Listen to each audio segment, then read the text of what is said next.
Hey, is it ready yet? How much longer do you expect us to wait? Angry voices from the audience echoed throughout the venue. At a seminar event hosted by our company, we were facing our worst crisis, as no one could communicate in Japanese or English. Marie, the CEO's daughter and the event organizer, could only pale in silence at the incomprehensible language barrier. Uh, um. As the tension grew, I took hold of the microphone, and the entire atmosphere shifted. Who exactly are you? I awoke in an uncomfortable airplane seat and glanced out the window to see a dense cluster of buildings below.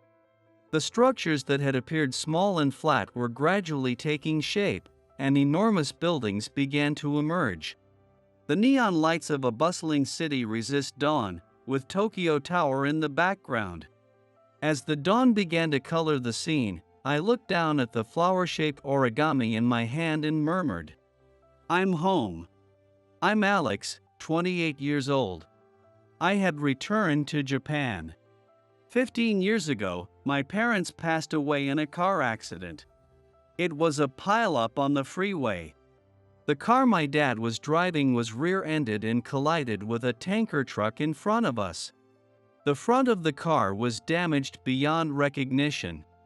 The news that day prominently featured the crash, using the crumpled driver's and passenger seats to illustrate the impact. My dad and mom, who were sitting up front, didn't survive, but I, then 13 years old, managed to survive in the back seat.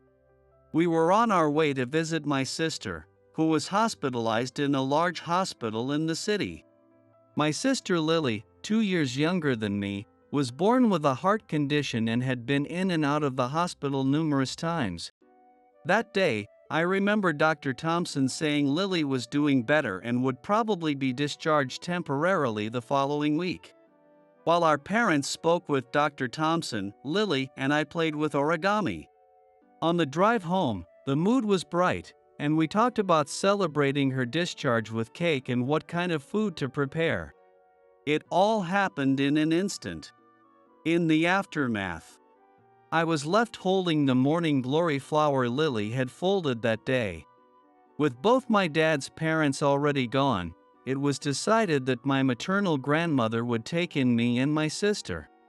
But caring for a middle schooler and a sister in and out of the hospital proved overwhelming for her, as she lived alone. In the meantime, I apparently retreated into myself, traumatized by the accident. My memories from that period are hazy. It was Kevin, my uncle, Mom's younger brother, who reached out to me. Uncle Kevin, who traveled frequently for work, was always busy, and I barely knew him. Still, my mother had often spoken of him as a close friend and a brother she was proud of. "Alex, how about coming with me to see the world?" He looked at me standing before my parents' graves, and his expression was resolute. For a man who enjoyed his single life, taking on the responsibility of raising a middle schooler must have been a huge commitment. After that, we truly traveled all over, to country after country. In some places, we stayed a year, while in others, less than 3 months. Uncle Kevin never let me lack for anything financially, but he preferred to leave me to my own devices, not offering much guidance. At first, the emotional shock and the sudden change overwhelmed me, but gradually, I started reaching out to the world around me. Lily remained with my grandmother in Japan, continuing her cycle of hospital visits. First, she lost our parents, and then her brother left for overseas. The loss must have been intense for an 11-year-old. When I returned to Japan once a year, Lily would cling to me with joy. No matter how much time passed, she was like the little girl she was at 11, and on the day I'd leave, she'd cry, trying to suppress her sobs with a flushed face. I would always promise her, wiping away her falling tears, "Once I can work, I'll definitely come back for you, Lily." In return, she would hand me an origami flower, as if placing all her hopes into that little paper charm. I'm going to work in Japan and live with Lily. I thought of it as both my dream and my mission. Considering Lily's health, I needed a stable income and a solid foundation for our life together. Following Uncle Kevin's advice to finish my education, I enrolled in an American university and graduated in 4 years. My job search naturally centered on Japan-based companies. Now finally, Lily and I could live together. When I called to tell her the news, her voice was the happiest I'd ever heard. But just as everything seemed to be coming together, a new virus swept across the world, making it nearly impossible to leave America. Days went by in helpless frustration, until the worst happened. Lily is. My grandmother's faint voice over the phone felt distant and surreal. Lily, who had been told it would be a miracle to live until 20, had reached her limit. Her heart simply couldn't go on any longer. I couldn't even attend the funeral, so I wasn't able to say goodbye to the only family I had left. After canceling my job offer in Japan, I ended up staying in America, working here, and even when travel restrictions were lifted, I couldn't bring myself to return to Japan. I still can't accept a world without Lily in it. Then this year, I was assigned to the Japan office, and after 7 long years, I finally returned to Japan. Welcome home, Alex. After finishing some paperwork for my new place, I headed to my grandmother's house in the evening. She seemed smaller than I remembered, more fragile. You'll stay for dinner, right? Ah, but first, you should say hello to everyone, she said, trying to fuss over me as she always did. Her gaze drifted toward the back room. Inside was the family altar, with photos of my parents and a smiling young girl. For a moment, the world seemed to spin. Who is this? The pounding in my ears felt overwhelming. Unable to bear the sudden tightness in my chest, I muttered an excuse and hurried out of the house. Walking through the crowded streets, I struggled to steady my racing heart as night fell completely. The lights in Tokyo were so bright, and the crowd so dense, that it made me wonder how people managed to live in such a packed city. In this sea of faces, it felt like Lily could be somewhere here, too. It was a comforting thought. The sticky June air reminded me of the seasons back home. With a hard seltzer I'd picked up at a convenience store in hand, I wandered aimlessly through the streets. Only in Japan could I get away with something like this. I stopped, finally able to breathe again, and found myself near a narrow alley in the nightlife district. Then, I heard a voice shout, "Let go of me." I looked over and saw a woman being hassled by a man. With a smug grin, the man held tightly to the woman's arm as she raised her voice, trying to break free. Yet, people around only stole glances, avoiding involvement. This wasn't exactly a safe area, so maybe scenes like this were just everyday occurrences here. While I was debating whether to intervene, the man walked past me, leading the woman further down the alley. Then a familiar scent caught my attention, stopping me cold. I knew this scent. Lily. I dashed into the alley where the man and the woman had disappeared. The man, startled by my sudden appearance, went pale as I grabbed him by the collar, my voice full of rage. I yelled at the man like a madman, my eyes surely wild and bloodshot. Pathetically, he turned and ran off without much of a fight. I turned immediately and embraced Lily tightly. "I'm so sorry I was late, Lily. I'm so sorry." The smell of antiseptic and that familiar hospital scent clung to her. "Yeah, it's Lily. You're really alive." I held her even tighter, tears of joy welling up. As I held her tighter, Lily stiffened in my arms and suddenly began struggling. "Let go of me." The moment I loosened my grip, a shock exploded across my cheek. "Get away, you creep." The sting of her slap registered just as I realized the voice was unfamiliar. Who is this woman? Before me stood a stranger. She seemed about Lily's age, but she looked nothing like her. Her eyes were filled with confusion, anger, and fear as she glared at me. "I'm sorry, I mistook you for my sister. Of course, Lily couldn't be here. I knew that. I knew. Your sister? I don't get it. Are you insane?" The woman's face twisted with disgust as she turned and stormed off. I can smell that again in the lingering scent of the woman walking away. It stuck stubbornly in my nose because of the humid air. Really, what's wrong with me?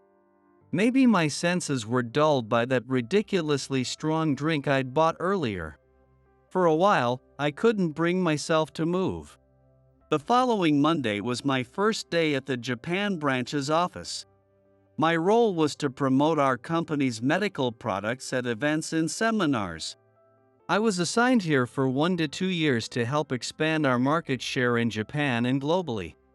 "Alex, I'd like you to assist with our upcoming seminar and event preparations. This is the project lead, Marie." As Luke, my supervisor, introduced me to Marie, we both froze, staring at each other. Luke left after a brief talk, and an odd tension lingered between us. I'm really sorry about the other day," I said first, breaking the silence. "I know it was a case of mistaken identity. But I made you feel unsafe, and I deeply regret that." I was the first to speak. Bowing my head in apology to Marie, the woman I had mistaken for Lily, and hugged. Never did I imagine the weirdo from the other night would turn out to be a transfer from our headquarters. Should I be calling the police? I'm truly sorry.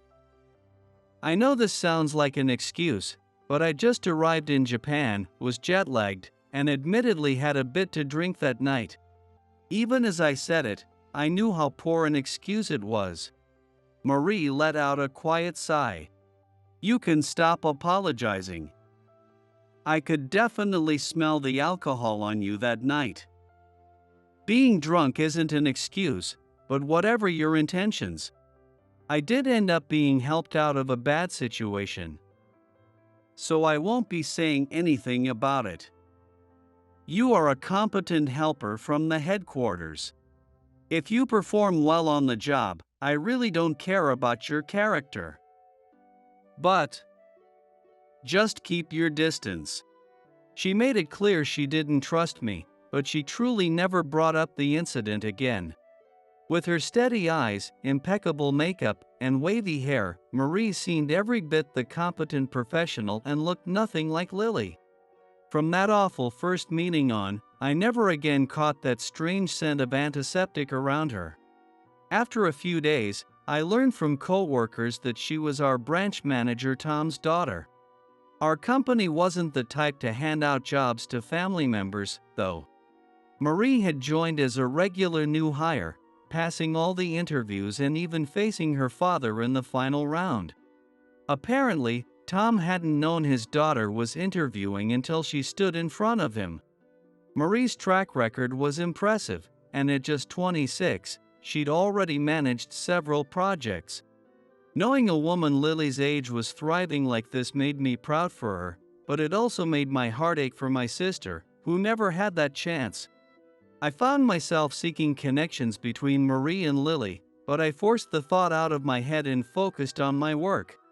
After about 2 months at the branch, Marie's initial wariness toward me seemed to ease. Today, we had a meeting with the representatives from a partner company for an upcoming seminar. This was my first time meeting the partner team. When I asked Marie about the contact person, she replied, "Don't expect any useful input from them for this event. Let's just get through it and wrap up quickly." Her tone was almost dismissive. I'm surprised at her unexpected remark. Though we'd only worked together for a couple of months, Marie didn't strike me as someone who looked down on others. Puzzled, I walked into the meeting room, and the contact from the partner company greeted me. The moment he spoke, I suddenly understood Marie's tone, and everything made sense. Alex? Is that really you, Alex? This was the first thing he said in response to my greeting. Working in America, I find business etiquette and language are generally more relaxed than in Japan, which initially threw me off when using Japanese business formalities. Well, to be honest, it still does. Even so, I couldn't help but frown when he leaned in close and blurted out his greeting like that. Have we met somewhere before? I asked politely, suppressing a frown, but he just looked at me like I was crazy for not recognizing him. It's me, Brandon from middle school. You remember, right? We were in the same class in 7th grade.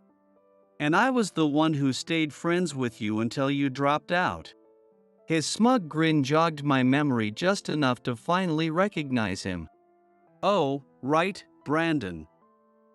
It's been a while. I never expected to see you here at work.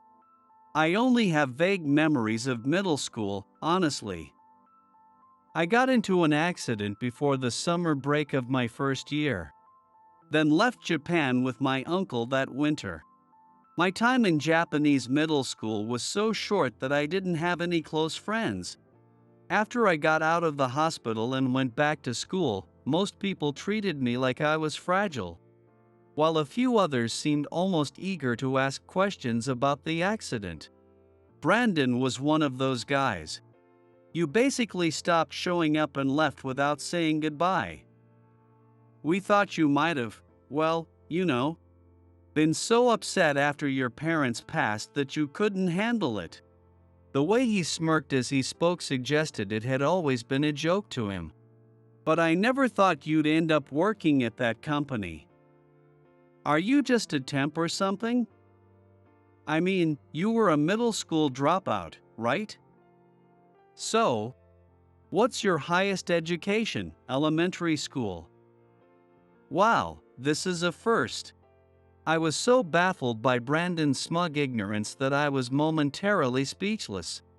Anyway, let me take charge here and make sure you don't drag Marie down. Marie, leave him to me.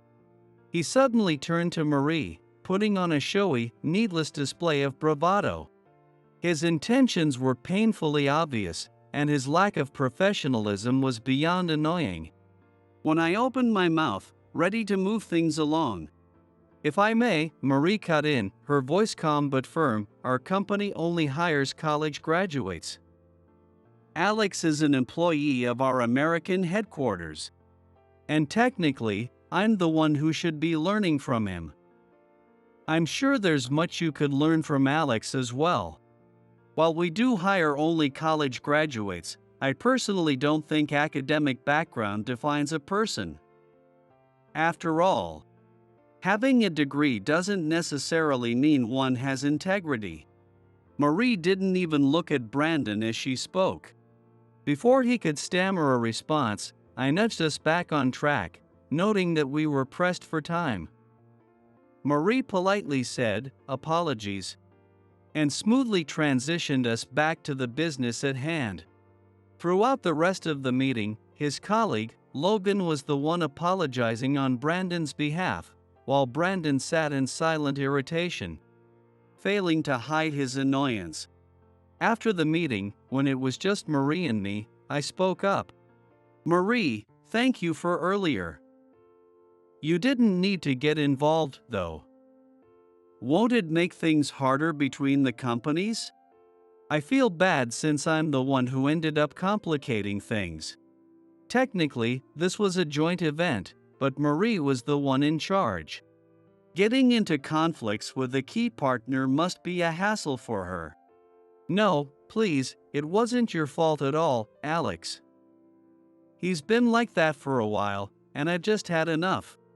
Marie smiled slightly, almost sheepishly, with a hint of humor. "Maybe I wasn't very mature about it," she added, shrugging playfully. The lightheartedness made me chuckle.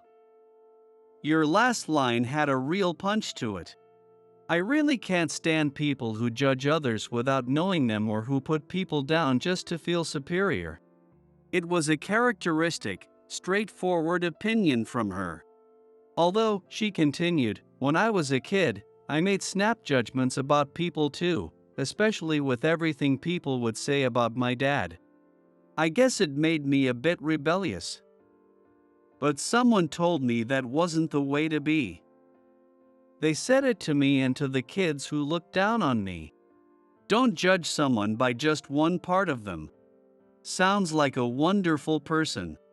Yes, they really were, she replied softly, lowering her gaze, a trace of sadness crossing her features. After that, daily tasks and event preparations continued smoothly, and Brandon didn't say a word. Actually, it would be more accurate to say he didn't do much of anything at all. He only completed the bare minimum of what was assigned to him. As Marie had pointed out, it seemed unlikely we'd get any useful input from him. It was the day of the seminar. The main audience today was foreign medical professionals interested in working in Japanese healthcare. Japan's healthcare system has an excellent global reputation, and many overseas aspire to work as nurses here. We had registrants from various countries, especially from Asia. 1 hour before the event. Even though Brandon was supposed to have started preparations 2 hours ago, he was nowhere in sight. Some essential materials and equipment were his responsibility. He was in charge of preparing translated documents in multiple languages and recording the seminar in audio for translation playback. This seminar was advertised as open to participants even if they were not fluent in Japanese. In fact, given how challenging medical terminology can be, even for those proficient in English, we highlighted that we'd prepared translation devices tailored to each participant's language. Without these devices, we'd certainly be dealing with complaints from the attendees who registered. I had been calling Brandon repeatedly since earlier, but there was still no answer. His assistant, Logan, had informed us he wouldn't be able to join today due to another event. So Brandon was the only one scheduled to handle our preparations. Since it's a Sunday and the office is closed, contacting Brandon's company is also out of the question. We were hitting dead ends at every turn. With only 30 minutes left, the room was starting to fill with registered participants. The venue was gradually filling up with attendees. 50 people had registered for the day. Though it wasn't a large crowd, this seminar held a vital purpose: collecting data that would aid in the development of electronic medical records in the future. To ensure we could host similar seminars regularly, this one needed to be a success. The time was almost upon us. Seeing Marie's anxious expression, I suggested she start with an introductory greeting and buy us some time while I stepped out to search for solutions. When I returned a few minutes later, I found the situation had already escalated, with participants openly voicing complaints. Hey, are we starting or not? How much longer are you going to keep us waiting? Despite her nerves, Marie was delivering her speech in English, handling the situation admirably. I'm so sorry. Please just give us a little more time, she said apologetically. However, many of the participants were non-English speakers. Noticing Marie's struggle to respond to those approaching her in other languages, I stepped forward and began addressing the audience. My apologies for the delay. We'll be ready shortly, so in the meantime, I'll be happy to take any questions. I made this announcement in English and other languages I could manage. Standing beside me, Marie looked stunned as I spoke in multiple languages, addressing each question and persuading the crowd to give us a bit more time. As we stepped aside, Marie turned to me and said, "Alex, that was amazing. How many languages do you speak?" she asked, her tone a bit excited. Well, I've lived in a few different countries, so including Japanese and English, maybe 6, at least at a conversational level. Definitely not business level, though. Anyway, we still haven't been able to reach Brandon, so what's our next step? Basic conversation was fine, but when it came to medical topics, we still needed Brandon's translation device. Marie sighed, taking out her phone. But something slipped out of her pocket. Marie, you dropped something, is that origami? The item I picked up was a laminated origami flower. Slightly worn around the edges, showing its age. Oh, sorry about that. It's a good luck charm, she replied. It was the flower-shaped origami charm. I couldn't take my eyes off it, and Marie, noticing, gave me a puzzled look. Is something wrong? She asked, a bit curious. Wait. I've got it, she suddenly exclaimed. I'll run to the dollar store next door and grab as much origami paper as they have. She rushed off to the neighboring building. Returning about 10 minutes later, out of breath, Marie began handing out 2 sheets of origami paper to each participant. Alex, could you translate for me as I go over the instructions? She asked. Setting up a camera to project her hands onto the monitor, she began her impromptu origami lesson. We'd like to introduce origami, a traditional Japanese art, which is also used in pediatric wards and rehabilitation settings. With that introduction, the impromptu origami lesson began. Though often thought of as a children's pastime, origami is actually used in medical and caregiving contexts in Japan. By engaging both hands and encouraging mental focus, origami offers simple yet effective rehabilitation exercises that can increase in complexity as skills progress. Including these explanations, the origami session surprisingly captured the participants' interest. As they followed the folding steps, everyone seemed genuinely focused and even enjoying themselves. Midway through, Logan from the partner company arrived with the translation device, allowing us to proceed with the seminar as planned. The seminar finished about 30 minutes behind schedule. On the way out, I felt relieved seeing a female participant smiling as she held up a slightly crooked origami crane with pride. After the attendees had left, the venue was empty and silent. What exactly were you thinking? Marie's clear voice, laced with restrained anger, echoed through the quiet space. Brandon and Logan had arrived midway through the origami session because I'd called Logan myself. Clearly not expecting me to have Logan's contact information, Brandon, his face twisted in frustration, directed his irritation toward Marie. Why did you overrun the rental time by 30 minutes? It's really inconvenient, you know? At a joint seminar like this, extending the time without consulting anyone is just, well, you all are the event leads, so you'll be covering the extra costs, right? But overall, it wasn't a bad session, right? Any real issues? Brandon, what are you talking about? Logan looked baffled by Brandon's nonsensical response. Do you realize that the chaos today was entirely your doing? Or rather, that you intentionally showed up late to sabotage the event?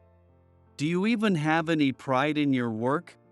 Marie raised her voice, openly revealing her anger. Ha! Was I really late? Who here can prove that? Don't accuse me baselessly, all right? Logan, you saw me here from the start, right? He placed a heavy hand on Logan's shoulder, clearly trying to intimidate him. Logan probably felt he couldn't stand up to Brandon. Seeing Brandon's immature and bullying behavior, my sense of disgust only deepened. Can you still say that after we review the footage from the company car? Marie's face shifted from anger to an eerily calm expression. Ha! Brandon looked confused, so I added, "The company car you used today belongs to us. All our company vehicles are equipped with dashcams." Since Brandon was responsible for bringing the equipment, he'd been provided with one of our company's cars. Realizing the implications, Brandon's face went pale. The GPS data, timestamps, and in-car audio and video could easily confirm his lateness, and it would all be reported to his company. "I'll be reporting this incident to your company, including the repeated, unnecessary contacts you've made to me personally. Don't ever contact me again." With an expression as cold as ice, Marie left Brandon speechless. Now ghostly pale, it was clear he wouldn't be working with us again. Cheers! Cheers! With the turbulent yet successful seminar behind us, Marie and I decided to celebrate over drinks.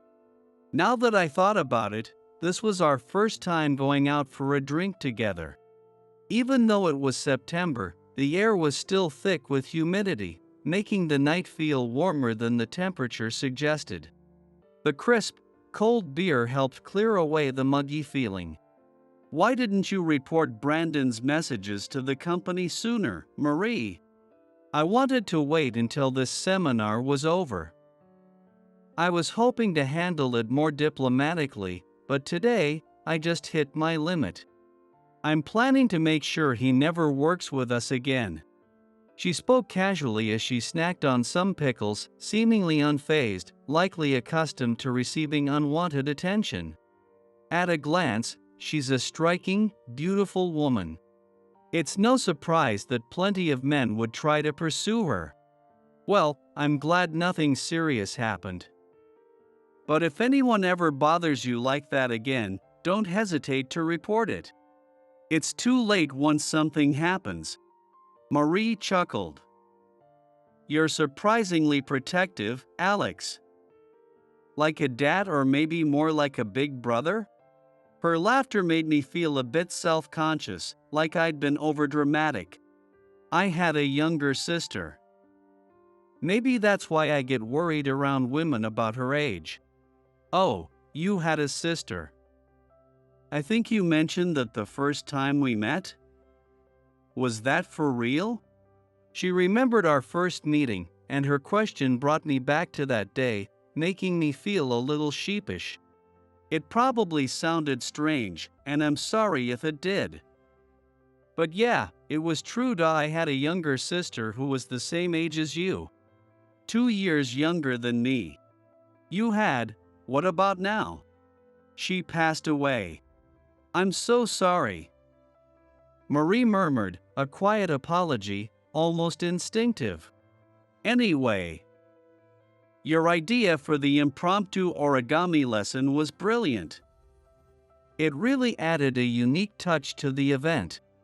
And I think it'd be great to incorporate it into future seminars, especially for international audiences. If we could get some occupational therapists or specialists involved, it could become a really engaging activity. I shifted the conversation, trying to lighten the mood. Speaking aloud about Lily being gone had left me feeling slightly shaken. That idea just came to me when I saw my origami charm, Marie said. It really felt like it came to my rescue. She took the charm out of her pocket and looked at it, smiling faintly with a touch of sadness. Remember how I mentioned that someone once told me it's a shame to judge people based on just one part of them? That person, that girl was the one who made this for me. It seems that Marie had a serious illness when she was a child, leading to a long period of hospitalization.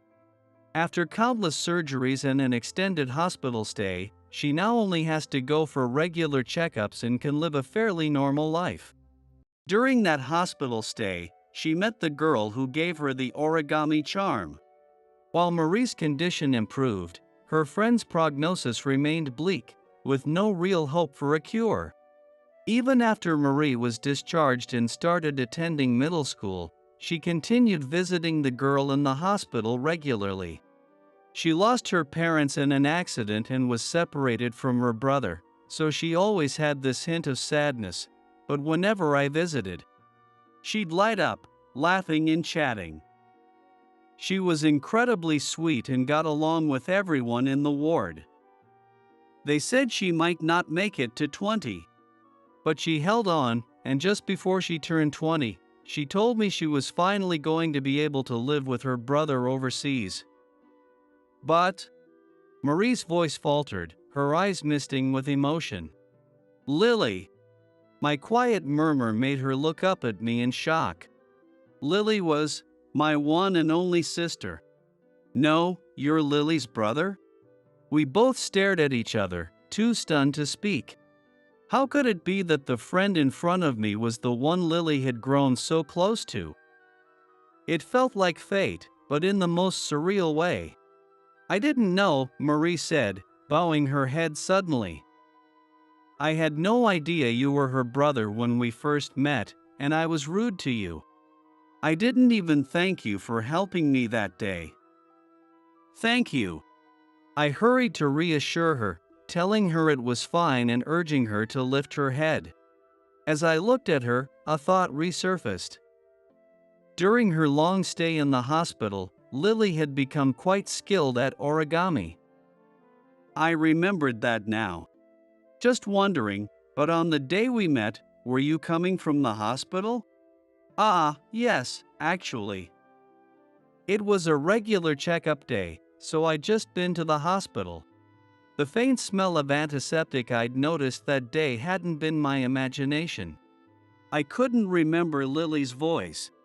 Without photos, I probably wouldn't even have a clear image of her face anymore. But that hospital scent, for some reason, had embedded itself in my mind. It had become my memory of her. Lost in these thoughts, I could only mumble to myself, I see, and Marie spoke up. Lily was always saying how proud she was of you, Alex, Marie said gently. She told me that no matter where you were, you'd come back once a year with all kinds of souvenirs and stories. She'd even try to be temporarily discharged from the hospital just to be there when you arrived. I'm really not a brother to be proud of. After our parents died, I could hardly be there for her. Listening to her words only highlighted my regrets as her older brother, the things I hadn't done, the times I hadn't been there. That's not true at all. Lily herself told me. However you may feel, she saw you as her amazing, beloved big brother. She was always talking about how cool you were. Honestly, I thought she was a bit of a brother fanatic. I was a little surprised to see her face as her tone grew passionate. Our eyes met, and she added with a soft smile as if on the verge of tears, but she was right. You really are a wonderful person, Alex. For a moment, I wondered what expression I wore. Her eyes glistened, contrasting with my own dry gaze. The next week, I went about my work as usual. With the seminar over, my assignments with Marie also wrapped up, and we didn't have much reason to interact. On Friday night, I got a message from Marie, with whom I hardly had any conversations this week. Would you like to visit the cemetery with me this weekend? I'd been thinking about this all week. I hadn't truly let Lily go. Maybe it was time to find some closure. Agreeing to her invitation, I left my house on Saturday morning. An hour and a half by train from the city, the area wasn't fully rural but not quite urban either. It's been a long time since I'd been back to my old hometown. Lily rests beside my parents in the family cemetery. It was another 30-minute taxi ride from the station to the cemetery, a large, well-kept green space with clean, organized plots. Every time I'd returned to Japan, I'd visited my parents' grave, but it had been 7 years since my last visit here. I realized what an ungrateful son I'd been. I arrived in front of the grave. For some reason, my feet refused to move any further. The thought that Lily is here. The moment I acknowledged that, my vision wavered.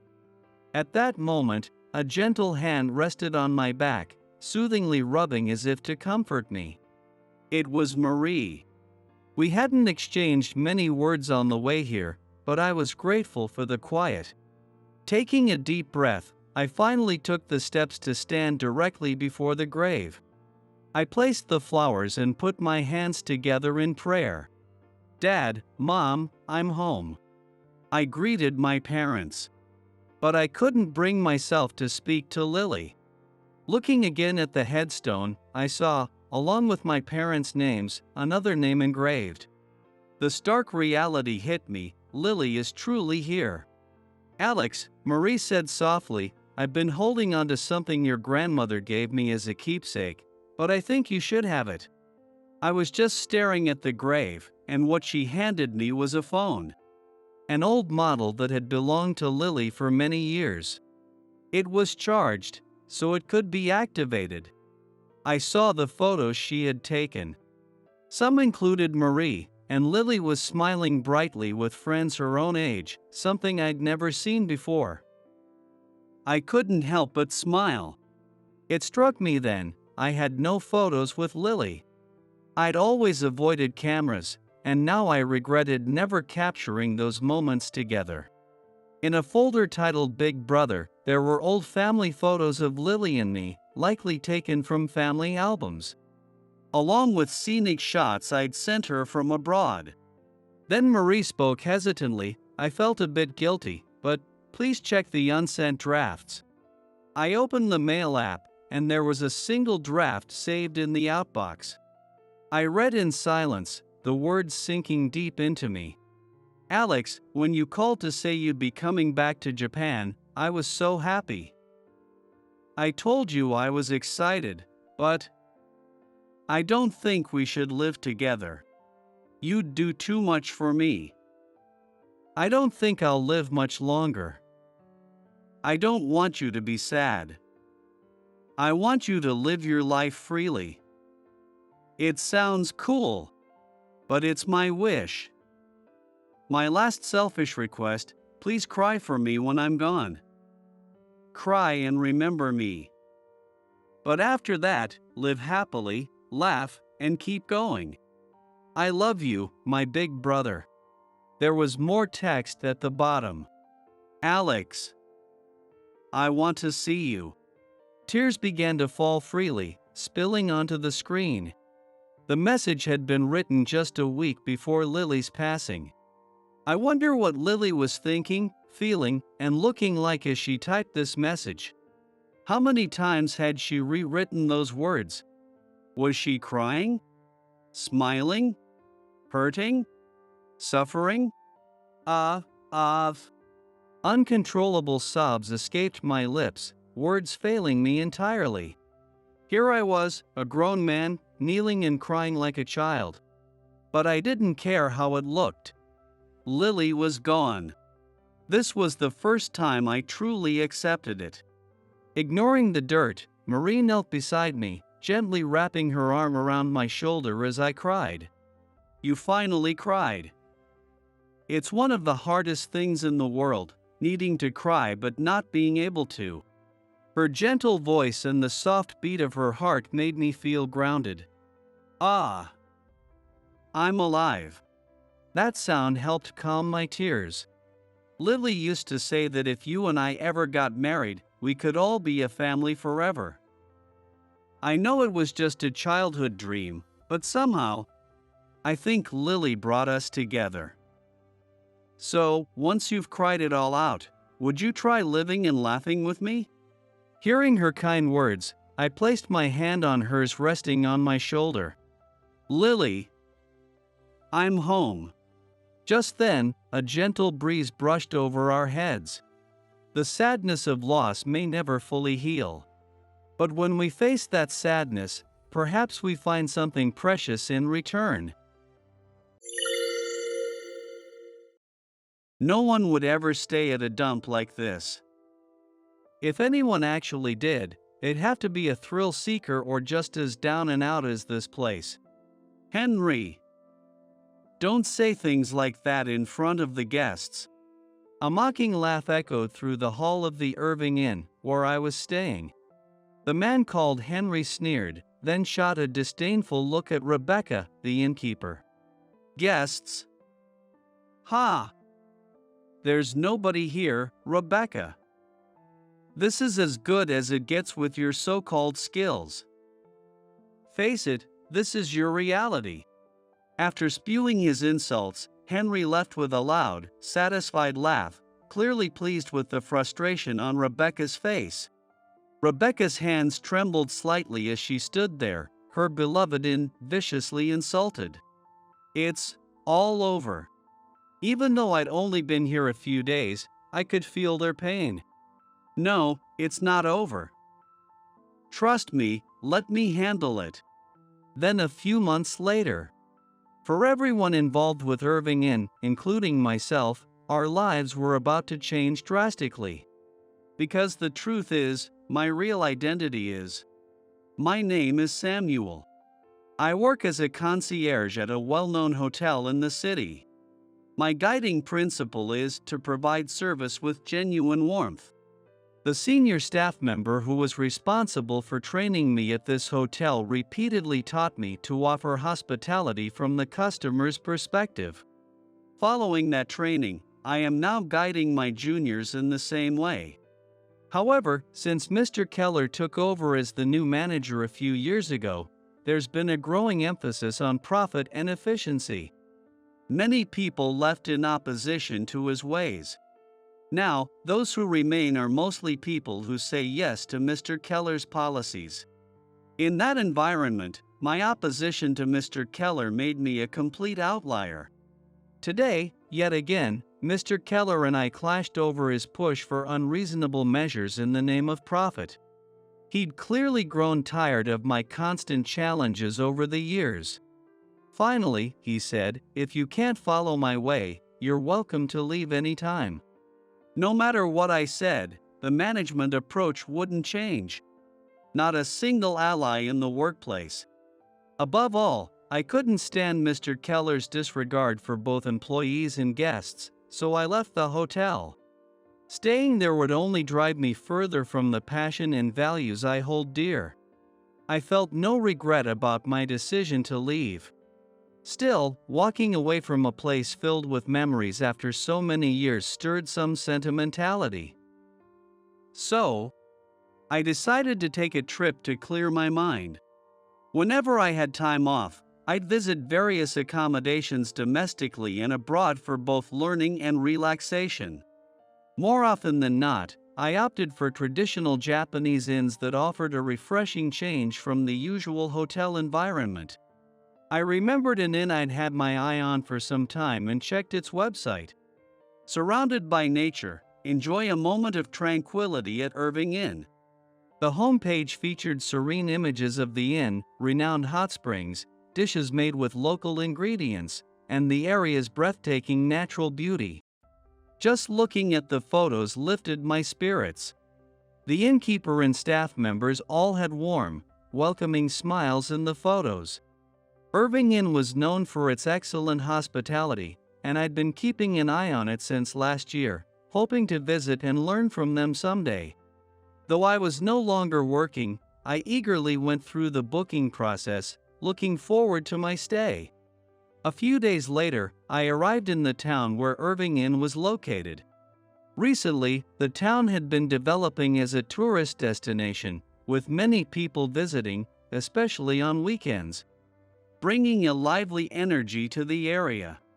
Since the inn was nestled up in the mountains, the hustle and bustle gradually faded as I approached, replaced by the lush green of the trees and the sounds of birdsong and rustling leaves. Even this short journey was enough to bring a sense of escape, and I felt myself completely relaxing. Upon arrival, I saw a sturdy, well-built inn. It had a slightly worn look, but the architecture reflected a deep history, harmonizing beautifully with the surrounding nature. The thought of spending a few days here made me smile with anticipation. I walked lightly through the entrance and headed to the front desk. However, the staff member standing there didn't notice my arrival, her attention entirely on the paperwork she was intensely reading. A bit confused, I tried to get her attention. Oh. Yes. A guest. I'm so sorry. Welcome to Irving Inn. The young woman at the desk bowed hurriedly, clearly flustered. She seemed new, as her speech and movements were a bit unsteady. While she sorted out my check-in, handling paperwork and checking the computer, I looked around. The other staff members rushing past the entrance appeared equally busy. Their movements were a bit awkward, and a few looked like they might trip at any moment. A senior staff member was offering guidance, helping them with their tasks. Yet no one seemed to notice me at the front desk, and they all hurried off. I thought this place was known for its hospitality, but this is a bit. I could feel their earnestness, which was endearing, but I wondered if I could truly relax in such a hectic atmosphere.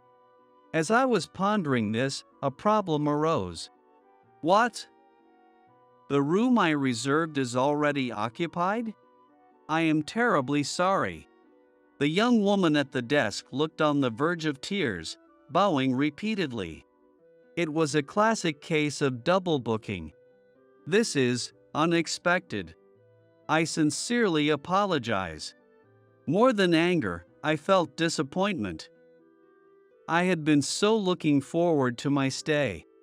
As the staff member kept apologizing, someone hurried towards us. I apologize sincerely for the inconvenience our oversight has caused. Recognizing her face from the website, I realized this was Rebecca, the innkeeper. The front desk staff must have alerted her as soon as the double booking was discovered. Despite hurrying over, Rebecca didn't appear the least bit flustered. Her neatly styled black hair had a beautiful luster, and she wore a refined lavender kimono that suited her perfectly. Her manner was gentle, with graceful gestures and refined language that made a strong impression. Is there any other room available? I was really looking forward to staying here, so I'd love to if possible. At my request, she quickly moved to the front desk, checking the reservation status. I'm terribly sorry. All our rooms are booked for today, so we're unable to offer another room at this time. With that, Rebecca once again bowed deeply. The female employee standing next to her also follows Rebecca's lead, bowing along with her. Ah, I see. That's disappointing. Oh, sorry. Rebecca's response deepens my disappointment, and I can't help but let my true feelings slip out. Seeing the obvious dejection on my face, Rebecca hesitantly speaks up to me. Considering it's a holiday, I expect nearby accommodations are likely fully booked as well. So, if you'd be willing, my home is just next to the inn. As an apology, we'd like to offer our unused guest house to you at no charge, along with full meals and service. I was taken aback by the unexpected offer. I was hesitant about staying in a private residence, even if it was a guest house, and tried to refuse. But Rebecca insisted, saying, I can't bear to let a guest who was looking forward to staying here leave disappointed. The young woman at the desk also bowed multiple times. And I couldn't refuse. Wow! This room is amazing. I'm glad you like it. Since Rebecca had other guests to attend to, her daughter, Heather, showed me to the room. It was beautifully maintained, with a classic interior as lovely as the inn's rooms. Since it was right next to the inn, the view from the window was likely just as stunning as it would have been from an actual guest room. Since the guest house was a bit removed from both the main house and the inn, I didn't have to worry about noise or overhearing conversations. Heather, who had shown me to my room, explained the meal schedule, the hot springs as ours, and other details. In her service, I could see traces of her mother, Rebecca. She answered my questions smoothly, with a warm smile and thoughtful gestures that put me at ease. Even as a fellow hospitality professional, I found Heather's service remarkable, with many things worth emulating. Which made me wonder. Both Rebecca and her daughter Heather possessed such high-level service skills, so why did the other staff, especially the woman at the front desk, seem so inexperienced? Was it simply a lack of training, or were they all new hires? Either way, the disparity in staff skill levels is so wide that it risks leading to disappointing reviews for the inn. My honest impression was that it's a shame, given how many good qualities the place has. Lost in thought, I realized Heather had finished her explanation. Once again, I apologize for today's inconvenience. I hope you'll enjoy your stay here. And please let us know if there's anything we can do to make it even better. Her radiant smile, full of warmth, left me momentarily speechless. Are you all right? Heather looked up at me with a concerned expression. She seemed about my age, with a youthful face and large, sparkling eyes that shone in the sunlight. Her gaze made my face grow warm. Oh, no, I'm fine. Actually, I'm really looking forward to both the hot springs and the food. Thank you. As you can see, our inn is surrounded by mountains, so our menu is mainly focused on local delicacies like wild vegetables, mushrooms, and river fish caught nearby. Our chef's dishes are all delicious, so please enjoy as much as you can.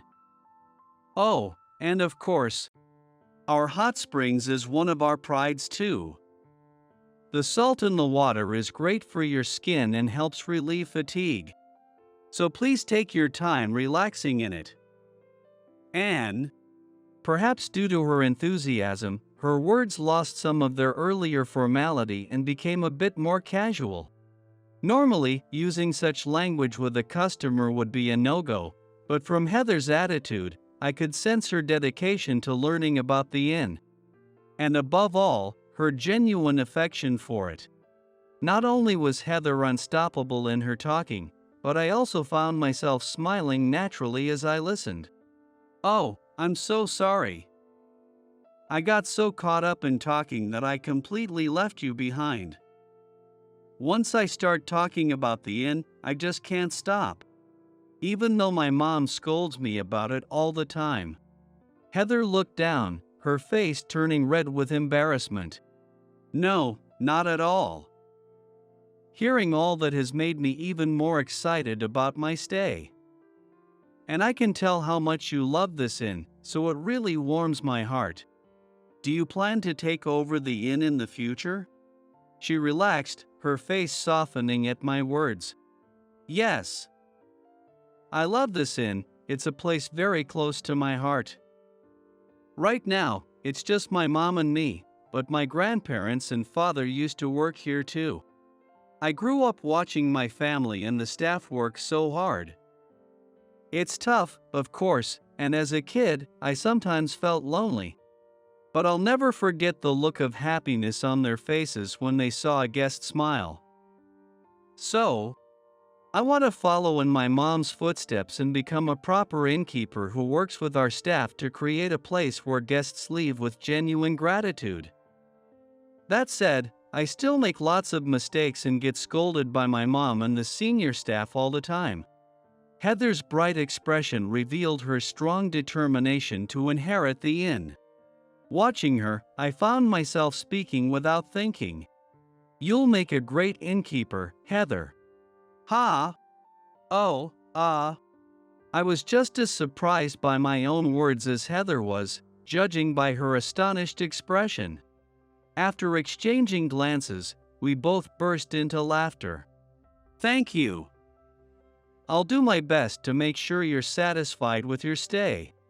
With a final smile and a slight bow, Heather left the room, saying, "Please don't hesitate to call if you need anything."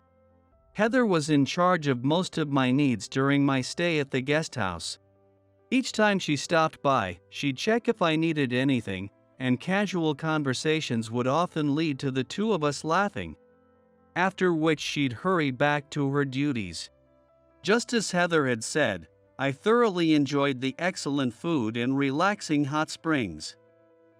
Now, I stretch out on the prepared bed, lying down with my arms and legs spread wide. Ah, this is perfect. I'm full, the hot springs was great, and, enveloped in the warmth of the sun-scented duvet, I closed my eyes. What came to mind was Heather's smile. There was a warmth in her smile, as if she genuinely wanted to make guests feel welcome. Her presence was like spring sunshine, warming the heart. But thinking of that warmth made my heart race, and I felt a blush creeping up my cheeks. Heather, she's really something special.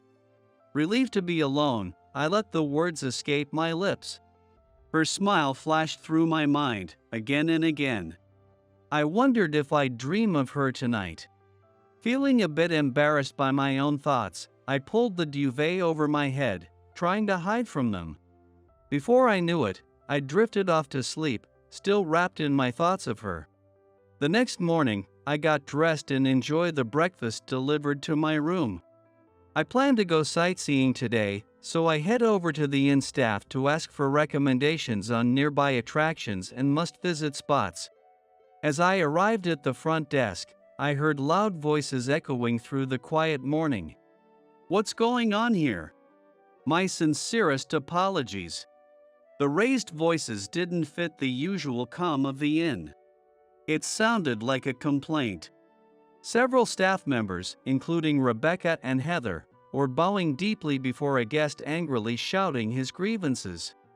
I've never stayed somewhere so unpleasant. I'm leaving now. The irate guest stormed past me, each step heavy with frustration. I considered saying something, but before I could decide, Rebecca noticed me watching and came over. I'm so sorry for the disturbance. Is there anything you need? Her tone was as polite and gentle as always, but I could see traces of fatigue on her face. I know it's not my place as a guest, but what happened? I hesitantly asked. Rebecca hesitated for a moment before offering a troubled smile. We received a complaint from that guest just now, but apparently, the guest had claimed I was placed in a subpar room, different from the one I reserved, and the staff had been unhelpful and rude. However, after double-checking, Rebecca found no mistake with the reservation. And none of the staff members who attended to him had behaved improperly. Strange incidents like this have been increasing over the past 6 months. Complaints about things like expired snacks in the room or the private bath being too cold and causing a cold, even though none of them were true. Guests have even walked out or canceled reservations at the last minute. Just recently, someone left a complaint on a booking site about the food we don't even serve. Since then, our reservations have dropped significantly. Heather spoke up, and several other employees chimed in with their own accounts of suspicious occurrences. While such incidents occasionally happen in this business, the frequency of these odd complaints in the past half year was unusual. Could it be someone's harassing Irving? One of the staff whispered, and everyone fell silent. Glancing at Rebecca, I saw a shadowed expression on her face. I was about to say something when the door swung open with a bang. Everyone turned in unison. Oh my, what a gloomy atmosphere. It's like a funeral in here. The blatantly rude tone made me bristle, but Rebecca immediately stepped forward, facing the newcomer. Henry, what brings you here? From where I stood, I couldn't see Rebecca's face, but her tone was noticeably stiff. Rebecca, another guest left again? How many times does that make it now? I've told you time and time again, you're not up to the task. I've heard all about it. The staff here are incompetent, and the service is abysmal. You're the one who's dragged this inn's once praised reputation for excellent service through the mud. Henry, as he was called, spoke with a smug look on his face. Rebecca listened quietly at first but quickly countered with a firm tone. Henry, I won't tolerate insults towards our dedicated staff. They work hard for this inn and our guests. You, as an outsider, have no place to speak on this matter. Henry sneered and continued. Working hard isn't enough. Most of your staff are amateurs. You're understaffed and lack any proper training. Who'd want to stay in a place like this? Training shortcomings are my responsibility. But even with a staffing agency, we can't seem to get new hires. Which I suspect is because of the strings you've been pulling. Oh, Rebecca, don't make accusations without proof. It's because this low standard and can't manage proper training that no one wants to work or stay here. You'd be better off shutting it down now and selling the land while it's worth something. Look around, everyone else has sided with me. Only a few places remain in this area, yours included. Wouldn't want you and your daughter left out on the street now, would we? Ha ha. Hearing Henry's words, Heather let out a faint sound. Her face had gone pale. She must have only just realized it now. The fact that this inn was being targeted by Henry. Rebecca, standing face to face with Henry, maintained her resolute stance, but I could see her clenched fists trembling slightly. Oh, the young lady wasn't aware? Rebecca's stubbornness is quite the bother. If she doesn't hand over this place soon, it'll delay my plans. But if you continue to be difficult, I might just resort to harsher methods. I have plenty of connections, you know. Watching him leer at Rebecca, I felt something snap inside me. His arrogant attitude, pushing his own agenda without any regard for others, reminded me of my former manager, Mr. Keller. Even though it had only been a day for me, I couldn't stand that Henry was trying to ruin Irving Inn and cause pain to Rebecca and Heather. Is that a threat? Should I go ahead and report your words to the police? Ha! And just who do you think you are? I jumped in suddenly, and it startled Henry. Samuel. Both Rebecca and Heather said my name in unison. I'm a guest staying here. I just happened to be around, but as I said, I could call the police right now and report your threats if that's what you'd prefer. I held my phone in my right hand and stepped toward Henry and Rebecca. Ugh, another guest still here. All right, fine. But make sure to have all the documents ready next time. Throwing out his parting words, Henry wiped sweat from his brow and hurriedly left with heavy, frantic steps. Once the door shut, the now silent entryway was filled with Heather's voice. Samuel. Thank you so much. She took my hand as she spoke. Heather. Really, I didn't do much. My words stumbled out, a mix of modesty and fluster at her holding my hand. At that moment, Rebecca approached us. Samuel, thank you. You really helped us. Rebecca lifted her face and began to tell us the story. According to her, Henry had been pressuring her to give up this land for about a year. It seemed that, as various business proposals aimed to boost tourism around the area, Henry's company joined in, pushing for a large-scale plan to turn this whole area into a resort. With support from some influential backers, Henry grew bolder, targeting nearby inns and shops, including the Irving Inn, with relentless buyouts, using strong-arm tactics whenever necessary to acquire land. Unable to resist Henry's power, most nearby businesses had either closed or relocated, leaving only a handful, including the Irving Inn, still standing. Over the past 6 months, Henry's threats had become more intense. He seemed to have hired people to file fake complaints and orchestrate cancellations, shaking the inn's reputation in an attempt to force them out. "Mom, why didn't you tell us about this? Did you think we weren't dependable enough?" Hearing the truth from Rebecca, Heather's eyes welled up with tears. Rebecca, too, looked pained as she held Heather's hand tightly. "Heather, everyone, I'm so sorry. I just didn't want you to worry. I thought if I handled Henry myself, you could focus on taking care of our guests. But in the end, I only made you worry more. I'm sorry. I'm such an unworthy innkeeper. I'm so sorry." Her face was lowered, but the last words were spoken in a trembling voice. Heather and the other employees in the room were all disheartened, some softly crying. "Maybe it's time to let go. At this rate, I'm just going to keep dragging everyone down." Rebecca whispered these words quietly. "If this goes on, the Irving Inn will disappear." The inn Heather had hoped to carry on. Her dream would be lost. "Hold on, please." Before I knew it, I had raised my voice. Everyone turned to look at me. It's a situation where the place they work might disappear in the near future.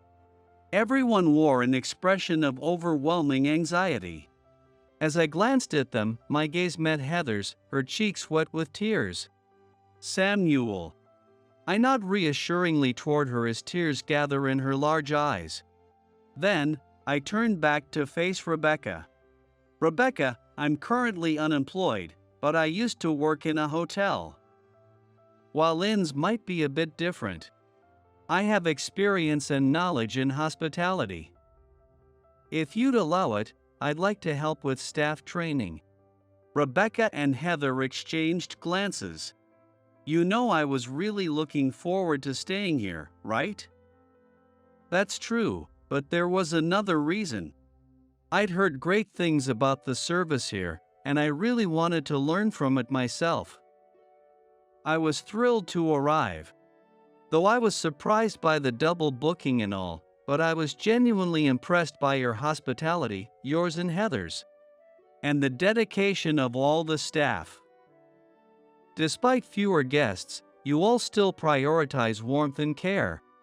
I knew this was a place I wanted to enjoy during my stay. And now, I really don't want to see this inn disappear.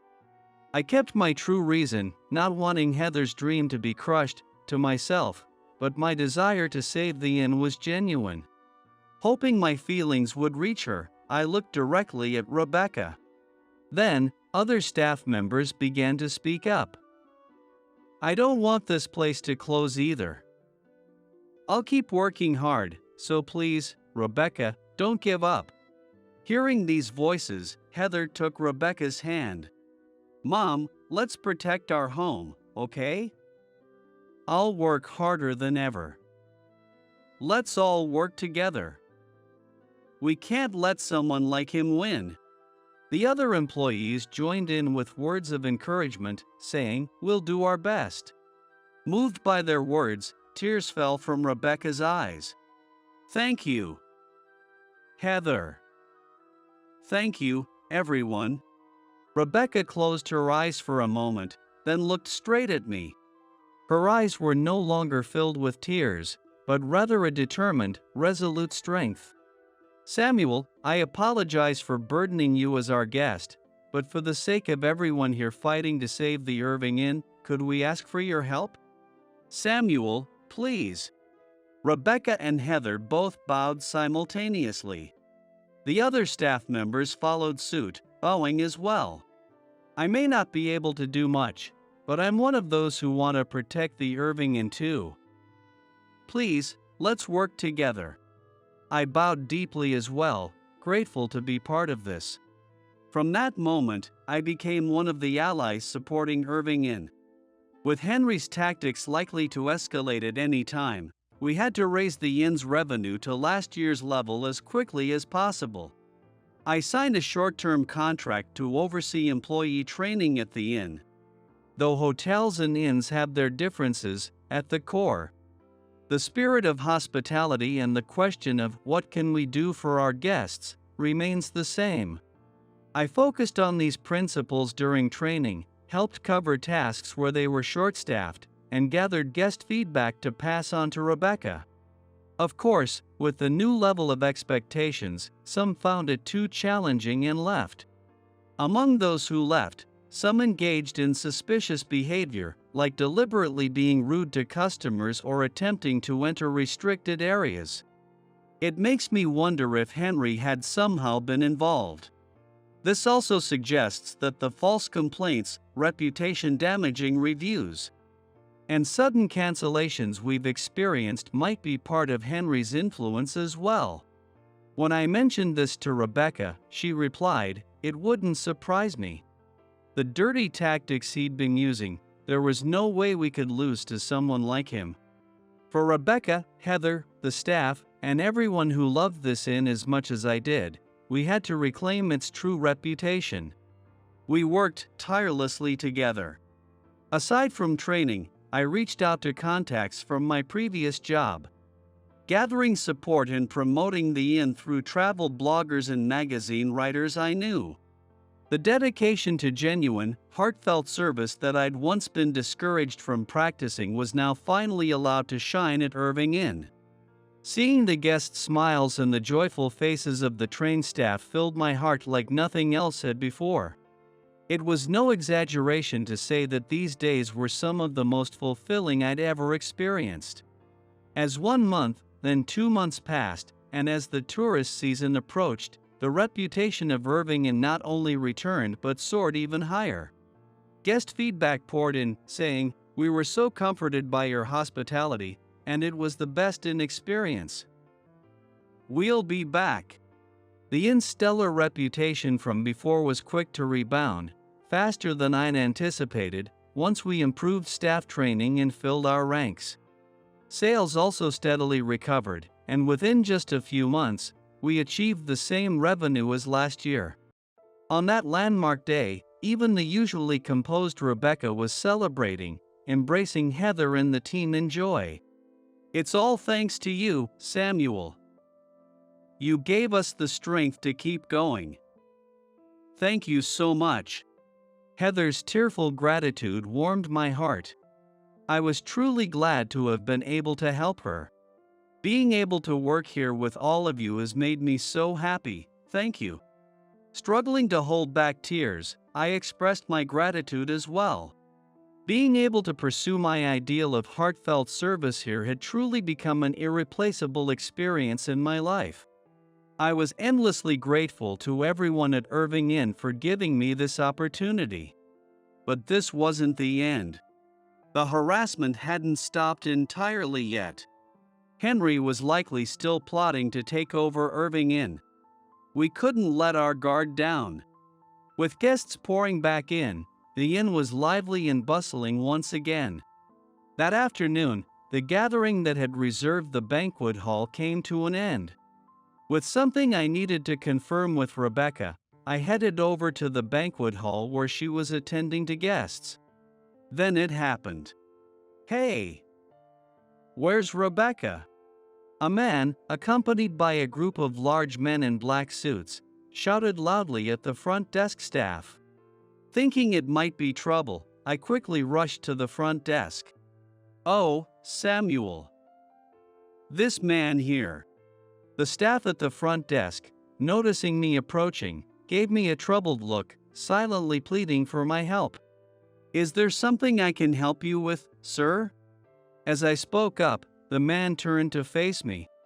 I recognized that face. "Henry. Ha! Who the hell are you?" It seemed he didn't recognize me. There he stood, Henry, with his greasy, smug face. "Well, never mind. Hey you, go fetch Rebecca. If you tell her I'm here, she'll come running." He gives orders with a condescendingly polite attitude.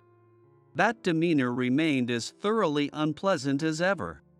Rebecca is currently attending to guests and cannot step away. If you have any business, I'd be happy to hear it in her stead. There were other guests present in the lobby. No matter how unpleasant this got, I maintained a polite demeanor. "What did you say?" "There's no guest here more important than me."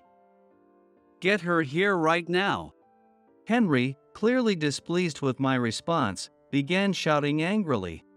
Other guests nearby started to stir, wondering what was going on. "Sir, please keep your voice down, it's disturbing the other guests." "Shut up. Are you trying to give me orders? Just because a few more customers came back, you think you're something special? If I really wanted to, I could crush this in no time." Henry laughed as he said this, and the men behind him stepped forward toward me. Like Henry, they wore smirks on their faces, cracking their knuckles as they approached. Were they really planning on causing a scene here, in public? This seemed foolish beyond belief. I couldn't help but sigh. "You?" Just as Henry's anger peaked, a firm voice called out, "What's going on here?" Rebecca approached us. Seeing her, Henry's face twisted into a sly grin as he turned to confront her. "So you finally showed up. Ignoring all my calls lately, huh?" "I had to come down here myself."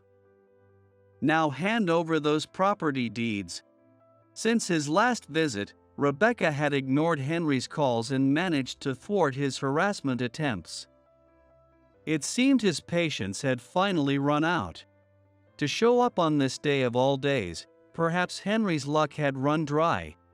Rebecca responded, unfazed, with a resolute tone. "Henry, as I've told you many times before, we have no intention of giving this land, which our family has protected for generations, to someone like you. And as my employee already mentioned, creating a scene here disturbs our guests. Kindly leave and do not come back." "You?" "Acting all high and mighty just because I've been playing nice. Consider yourself warned. I'll use force if I have to." With that, Henry's men stepped forward. Despite being faced with men far larger than herself, Rebecca held her ground, her gaze steady and unflinching. In that tense atmosphere, a calm, almost gentle voice suddenly broke through. Well, what a ruckus this is." All eyes turned toward the voice. Henry was the first to react. "Mr. Sanders." An elderly man with a distinguished face and a well-kept beard stood beside Rebecca. Though his tone was mild, his presence was commanding. Mr. Sanders was a powerful figure in the community. The chairman of a major construction firm responsible for most of the area's infrastructure projects.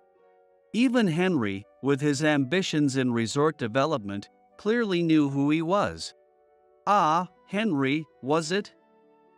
I hear you're looking to enter the local tourism business."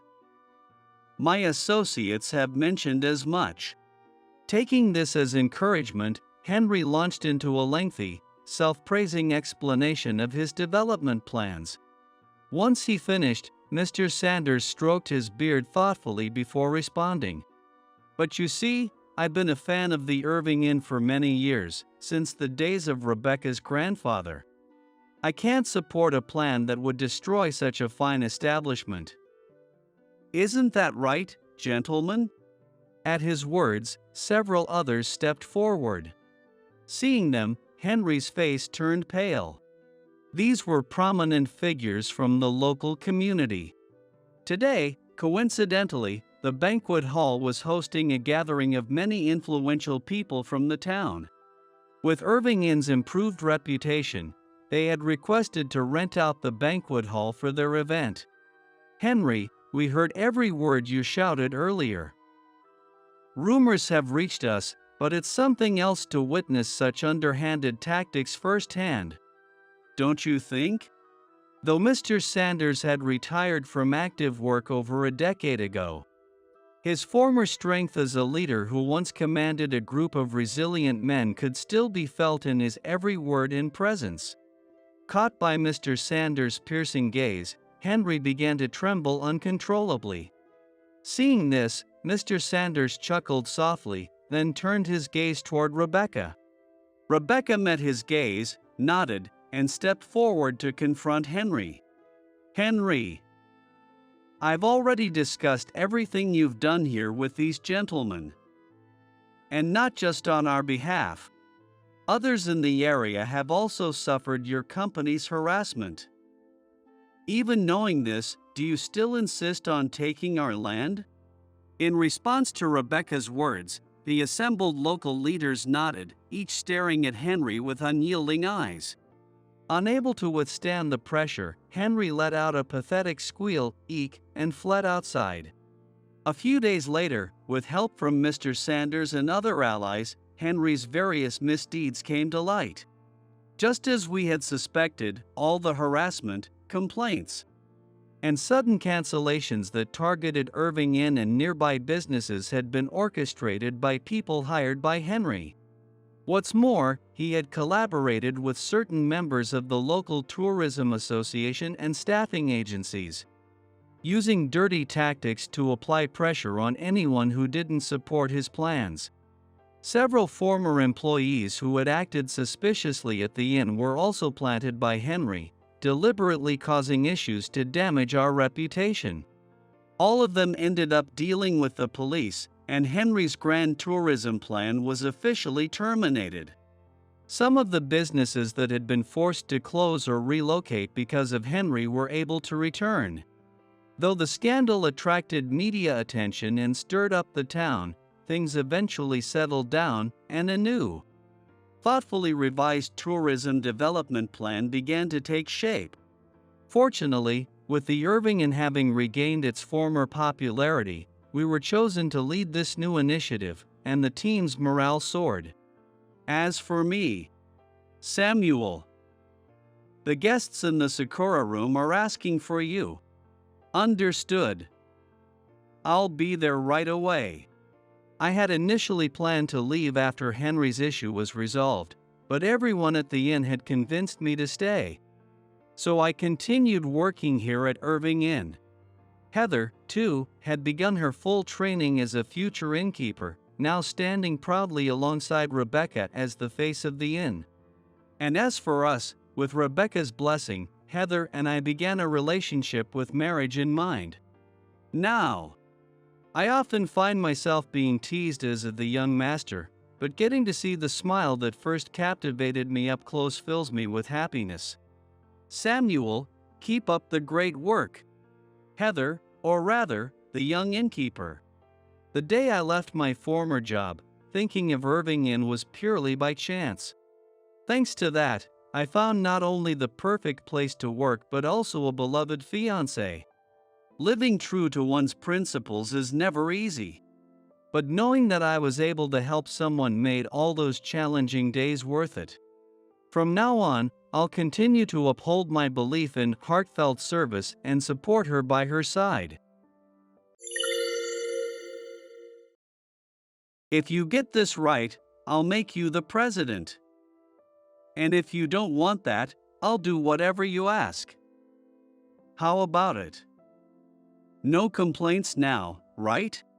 At our middle school reunion, a beautiful CEO's daughter, whom I hadn't seen in years, challenged me with a tough question. She seemed to dislike me since back then, and now she sneered, mocking me for only having a high school diploma. Her face bore a smug expression, as if she were saying, "I bet you can't solve this." Honestly, I didn't want either prize, but I couldn't turn down a fight when one was handed to me. As I looked over the question, well, I had a bit of trouble with this one myself. It shouldn't be so easy for you either, right? Fine. I'll give you a little hint. Oh, sorry. It was so easy I already solved it. Ha! Actually, you know. I shot a smirk at the stunned CEO's daughter. My name is Rick Mitchell, 32 years old. My work involves the ocean. But I'm not out on the sea like a fisherman. In the mild climate of the Seto Inland Sea, I run a fish farming business, raising Red Sea bream and flounder. This fish farm was started by my grandfather.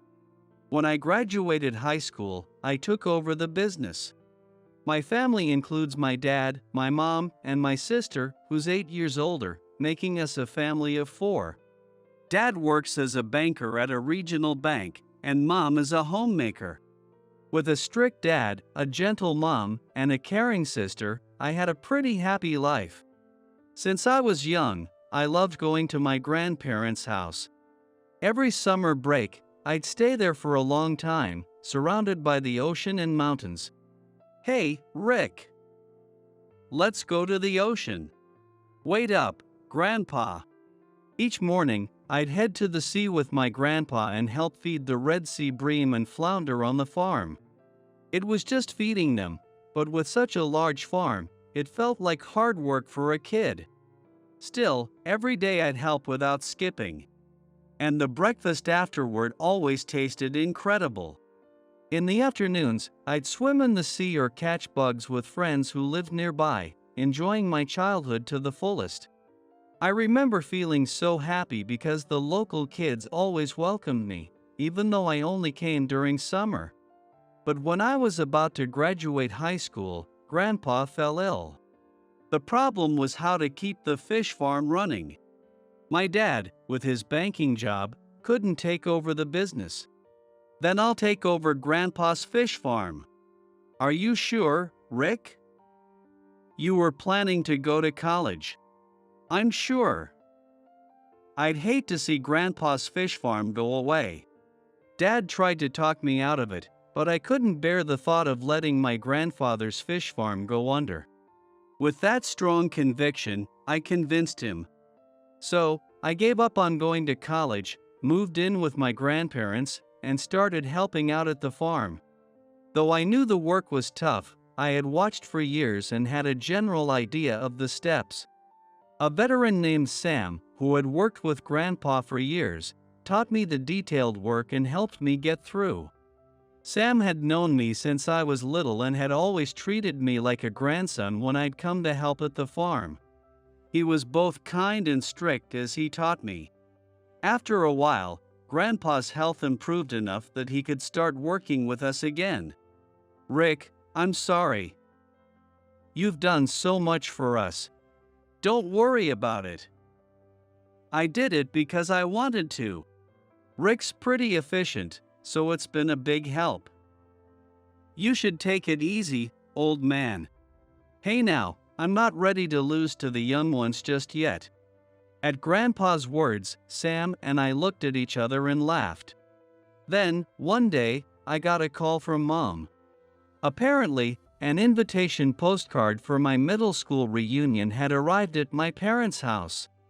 When I graduated from middle school, we moved due to Dad's job transfer, leaving behind the neighborhood I'd known. So, I hadn't kept in touch with any of my classmates since then. I wonder how everyone's doing. I'm kind of curious, but I just don't feel like going to the reunion. As I was thinking that, Mom unusually encouraged me to attend. Usually, when I say I'm not going, you just say I'm without much interest.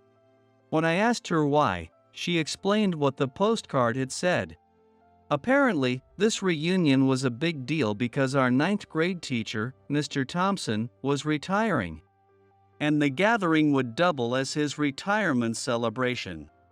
Hey, Rick, maybe you should go this time? You always skip these things. Yeah. Mr. Thompson did a lot for me. I thought it over.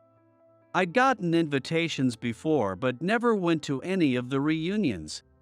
It was because there was one woman I really didn't want to see.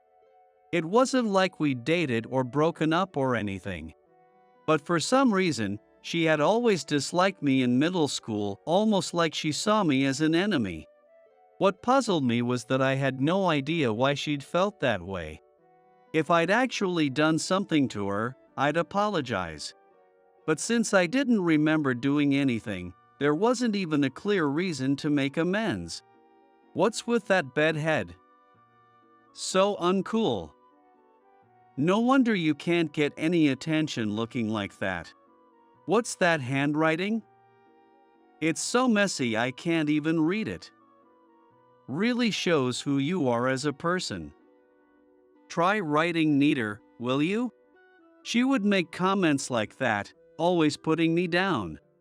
Over time, her presence became something I resented, and my grades even started to slip, worrying my family and teachers back then. I wanted to ask her why she acted that way toward me, but I never got the chance before we moved right after graduation. I still wanted to know the reason, but facing her now would probably just mean hearing more of her jabs, which didn't exactly excite me. As I was mulling this over on the phone with Mom. Hey, Rick. Are you even listening? Oh.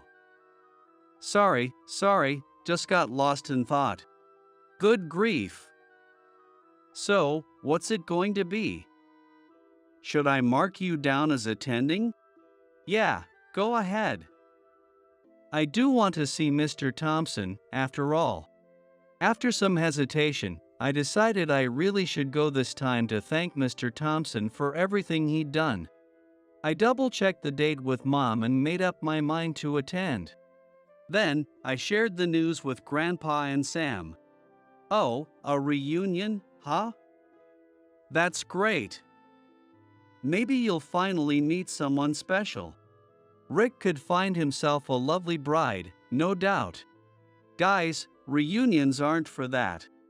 I laughed off their teasing and headed back to my parents' house. After dropping off my bags at the old place and chatting with Mom a bit, I headed to the hotel where the reunion was being held. At the entrance, I checked in and pinned on the name tag provided. Entering the banquet hall, I noticed it was a standing buffet setup. Looks like a lot of people came since it's also a celebration for Mr. Thompson. I glanced around the room. Even though it had been since middle school, some people hadn't changed much at all. Hey! Are you Rick? No way. And look at you, totally tanned. Well, I run a fish farm by the ocean. Of course, I'm tanned. You vanished right after graduation. We were pretty worried, you know? Yeah. None of the high schools around here had you. Haha, my bad. Talking with everyone brought a flood of memories back. After a while, the reunion officially began. After the organizers' opening remarks, a toast was proposed, and everyone raised their glasses in a celebratory cheer. Then came time for chatting and enjoying the meal. I decided to greet Mr. Thompson first, grabbing a bottle of beer and making my way over to him. Mr. Thompson, thank you for all your hard work over the years. Oh, Rick.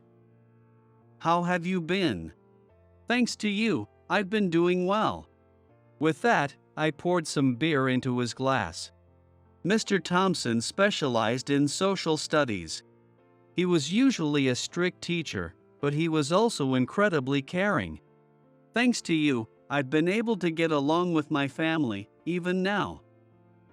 I really appreciate what you did for me back then. Good to hear. I heard you moved right after graduation, so I was a bit worried about you. Mr. Thompson smiled, eyes crinkling warmly. Mr. Thompson, Just as I was about to continue our conversation, more classmates began gathering around Mr. Thompson. I wanted to talk with him more, but with people crowding in one after another, there was no chance for a relaxed conversation. Oh well, I'll talk to him later, I thought, and returned to the group of classmates to reminisce about old memories and chat about what everyone was up to. Some had found success, while others were still facing challenges. But we all agreed it was wonderful to reunite like this. As the reunion reached its midpoint, a bingo game began. Just as the energy picked up, a stunning woman with flowing hair entered the room a bit late. People started murmuring, "Who is that?" She's gorgeous." The whole room began buzzing, but I recognized her immediately. Her name was Emma Harris. She'd been beautiful even in middle school, but seeing her now, more stunning than I could have expected, took me by surprise. The others soon realized she was Emma, too, and whispers spread as they noticed her. Listening in, I gathered that after high school, she'd gone to Tokyo University and even won the Miss Tokyo University title thanks to her looks. She was also the daughter of the president of Harris Foods and was now on the board there. But while everyone else admired her, I felt my body tense up. She was, after all, the reason I'd avoided previous reunions. Emma and I had shared the same class in 7th and 9th grades, but I'd always found her hard to be around. Or rather, I'd go so far as to say I outright disliked her. Every time we made eye contact, she would glare and quickly make some snide comment. And since I didn't understand why she treated me like that, it was baffling. How could I possibly like someone who openly disliked me? In academics, too, we'd always vied for the top 2 spots in our grade. Back then, the results for the top 10 students were posted at the front of the classroom after each term exam. Whenever she took first place, she'd ridicule me as if she'd won some grand prize. And when I came out on top, she'd get visibly frustrated, vowing to beat me next time. At first, I would respond, but it got tiring, so eventually, I just let it slide. But Emma kept up her one-sided rivalry, and I never understood why I deserved her scorn. Whenever she insulted me, I just gritted my teeth, waiting for the storm to pass.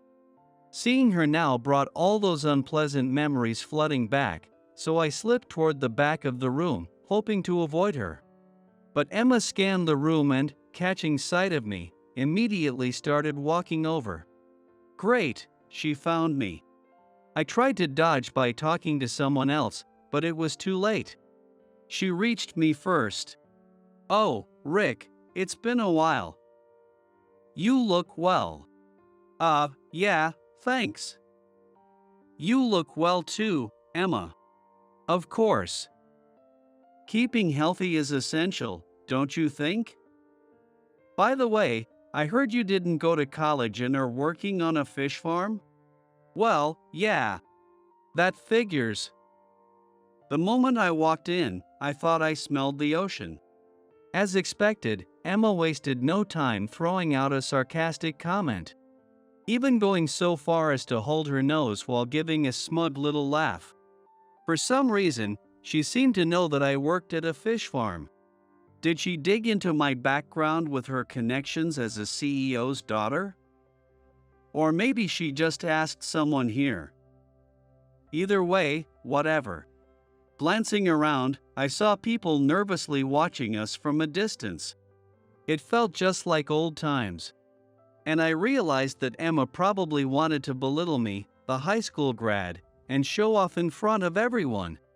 She grabbed a whiteboard set up for entertainment, writing something on it.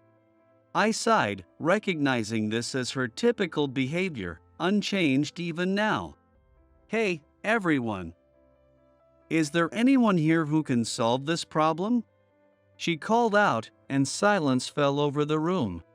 Even the event organizer looked uneasy, watching to see how things would unfold. Knowing no one would be able to answer, Emma spun around and looked directly at me. "Oh, that's right. I wonder if Rick, who jumped straight into the workforce with just a high school diploma, can solve this problem." The Miss Tokyo University beauty and CEO's daughter had likely chosen this tough question just to mess with me. The question, a challenging math problem in English, was clearly meant to trip me up. Classmates whispered to each other, "Do you think anyone can solve that?" while consulting those around them. "What are you trying to prove with this out-of-the-blue problem?" I muttered. "Nothing, really." "Oh. But if you get it right, I'll make you president." "No way that's happening. I'm a CEO's daughter, I can make that happen." Or, if you don't want that, I'll do whatever you say. How about that? No excuses, right? She looked triumphantly at me, as if to say, I bet you can't solve this. Her words had the whole room buzzing, and classmates started cheering, caught up in the excitement. Honestly, I didn't care about either prize. But I couldn't walk away from a challenge, so I glanced over the problem. Oh, I see. Did you really think I couldn't solve this? Well, I struggled a bit with this one myself. As good as you were in school, this shouldn't be too easy for you, right? Fine. I'll give you a hint out of kindness, she said with a grin. Actually, I've already solved it, I replied casually. What? I easily wrote out the solution on the whiteboard. By the way, didn't you have something else to say? Nothing at all, she snapped. Really? Anyway, this is the right answer, isn't it? I asked, pointing to my solution. She glanced at the board, eyes wide, and whispered, Yes, it's correct. The crowd burst into cheers, congratulating me. Wow, Rick, that's awesome. You're still as sharp as ever. At that moment, Mr. Thompson, who had been quietly watching, walked over clapping. Well, that was quite entertaining. Oh, Mr. Thompson. I'm so sorry for the scene. Emma stammered, bowing her head. Then, she shot me a glare. Oh, scary. I muttered. No need for that look. Don't worry about it. But you may have picked the wrong opponent.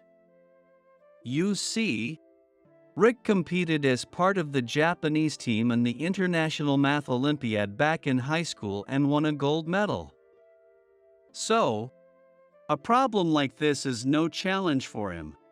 At his words, Emma and the rest of the class turned to me, stunned. Oh, this isn't good. I was just about to say, Mr. Thompson. When? And by the way, Mr. Thompson added, Rick didn't just finish high school. He's a Stanford graduate. Just as I feared, he announced it to everyone. I couldn't help but hold my head in my hands. All eyes in the room turned to me at Mr. Thompson's words. Even Emma looked at me, her eyes wide in surprise. Oh, Mr. Thompson. I muttered. Oh, was that supposed to be a secret? My apologies, he said, smiling as he looked at me. It was clearly an apology without any real regret. Looking around, I noticed my classmates staring at me with wide-eyed admiration. Ow. Resigned, I took a deep breath. And I decided to explain. Well, right before I graduated high school, my grandfather, who ran the fish farm, got sick. With no one else to help him, I decided to skip college to work at the farm. But after my grandfather's health improved, and my dad retired and could help, I was able to step away from work and head to Stanford. I paused for a moment, but my classmates pressed in with more questions. So, what happened next? Why Stanford, specifically? My dad remembered that I'd originally wanted to go to college, so he encouraged me to pursue it. I thought studying would be useful, even if I continued running the farm. Plus, I had a friend from the Math Olympiad who was also studying abroad, which made the idea more appealing. When I finished, the way they looked at me changed instantly, and I was bombarded with even more questions. Are the girls abroad really that cute? What's college like over there? Is it really hard to graduate? I answered as best I could, and as I did, the reunion neared its end. Scanning the room, I looked for Emma. I spotted her just as she was about to leave, so I took a deep breath, walked over, and called out. Hey, Emma, can we talk for a sec? What? When I called out to her, Emma shot me a sharp glare. Ignoring her obvious irritation, I decided to finally ask the question that had been on my mind all these years. So, back in middle school, I always wondered but never asked. Why did you treat me like an enemy? But she said nothing and turned to leave. I reminded her of her earlier words. You said if I answered the question, you'd do anything I asked, right? That made her stop in her tracks. After a pause, she turned to me, sighed deeply, and faced me with a look of resignation.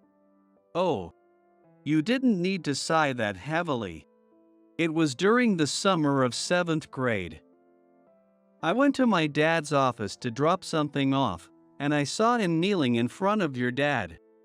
I was so shocked and humiliated that I ran off without even giving him what I brought. Wait, my dad made your dad kneel? Yes. Later, I saw your dad at school for open house, and I realized that he was the one my dad knelt before. I decided then to avenge my dad. I had no idea that happened. I couldn't find any words in response. Seeing my silence, Emma turned on her heel. And she left the venue without looking back.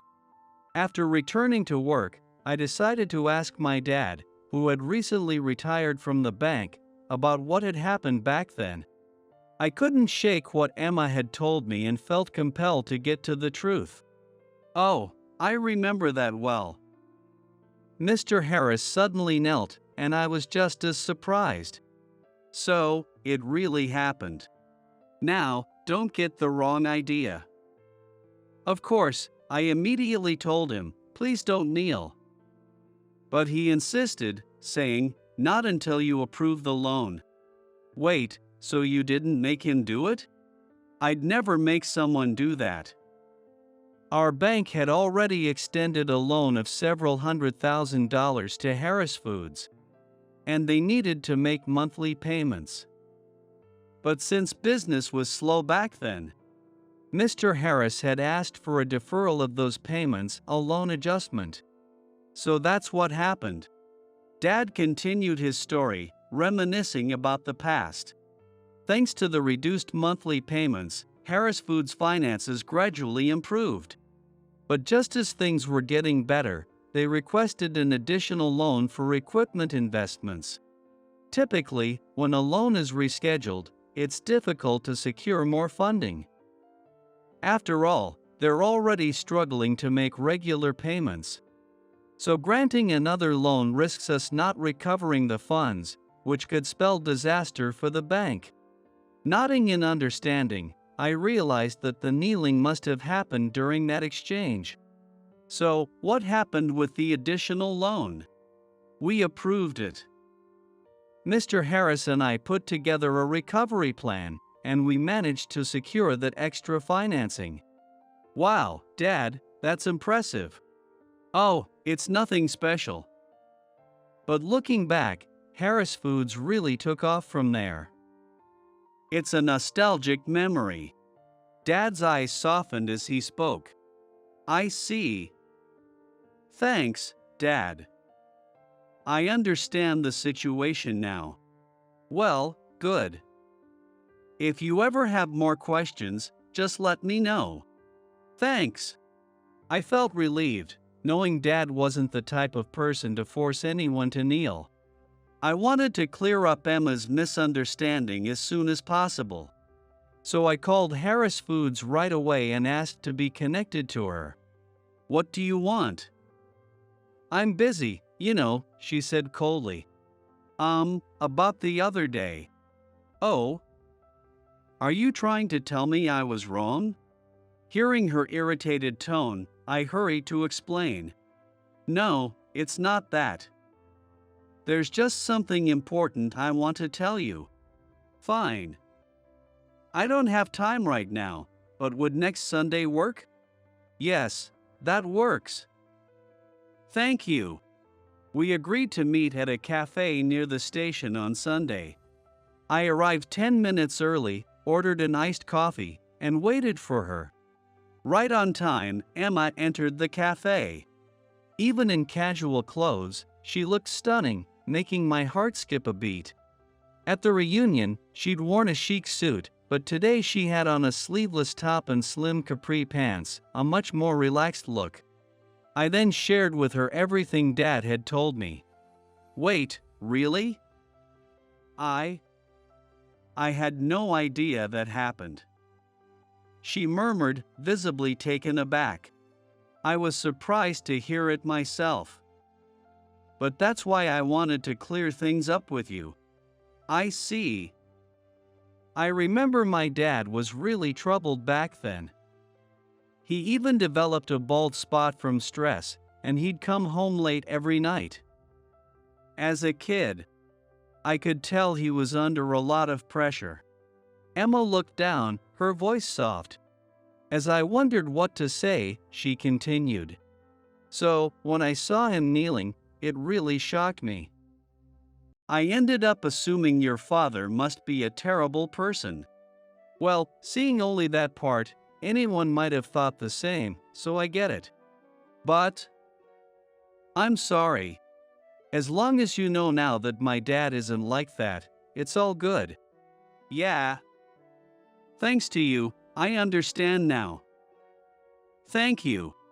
I'm glad. I mean, my dad isn't a bad guy, after all. He raised me, even though I'm not his own blood. Wait, what? What do you mean? She asked, looking at me in surprise and leaning in. Oh, I'm not actually my parents' biological child. Are you saying I'm not related by blood to anyone in my family? I was adopted. Emma covered her mouth in shock. So I continued explaining. When I was a baby, my biological parents died in a car accident. My grandparents on both sides were each living alone, barely making ends meet. So they couldn't take me in. That's awful. It is what it is. There was no one to take me in at first, but when my dad heard, he decided to adopt me into the Mitchell family. Apparently, he was my birth father's best friend. So I'm not related by blood to my dad, mom, sister, or even my grandpa. So, that's how it was. While I spoke casually, Emma looked visibly affected, a dark expression crossing her face. I hadn't meant to make her feel that way, and I scratched my head awkwardly. I'm sorry. I had no idea. Of course, you wouldn't. You're actually the first classmate I've ever told. But then, how did you realize that your current parents aren't your biological parents? Well, I noticed something was off right when I started 9th grade.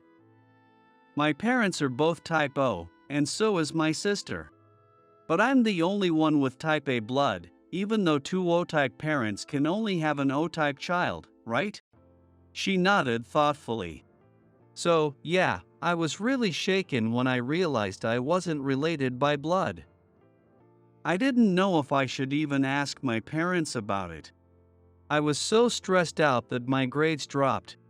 Come to think of it, you weren't yourself for a while. Was that why? Yeah. But then, one day, my homeroom teacher, Mr. Thompson, noticed something was up and reached out to me. So I told him about it, that I was the only one in my family with a different blood type. Do you know what he said? Let's see. Emma folded her arms, thinking deeply. The answer was, "That's what you're worried about?" She laughed. That sounds just like Mr. Thompson, right? But his advice really helped me. Then he said something that stuck with me. The people you think of as your parents are your true parents, Rick. Does blood connection really matter? Even in marriage. People start as strangers, but they become family. You were raised with love in the Mitchell family. If you ask me, that's more than enough. But what do you think, Rick? Emma chuckled warmly. That's so like him. That's something few teachers would be able to say. Right? After that, he talked with my parents, which was a huge help because I didn't know how to bring it up myself.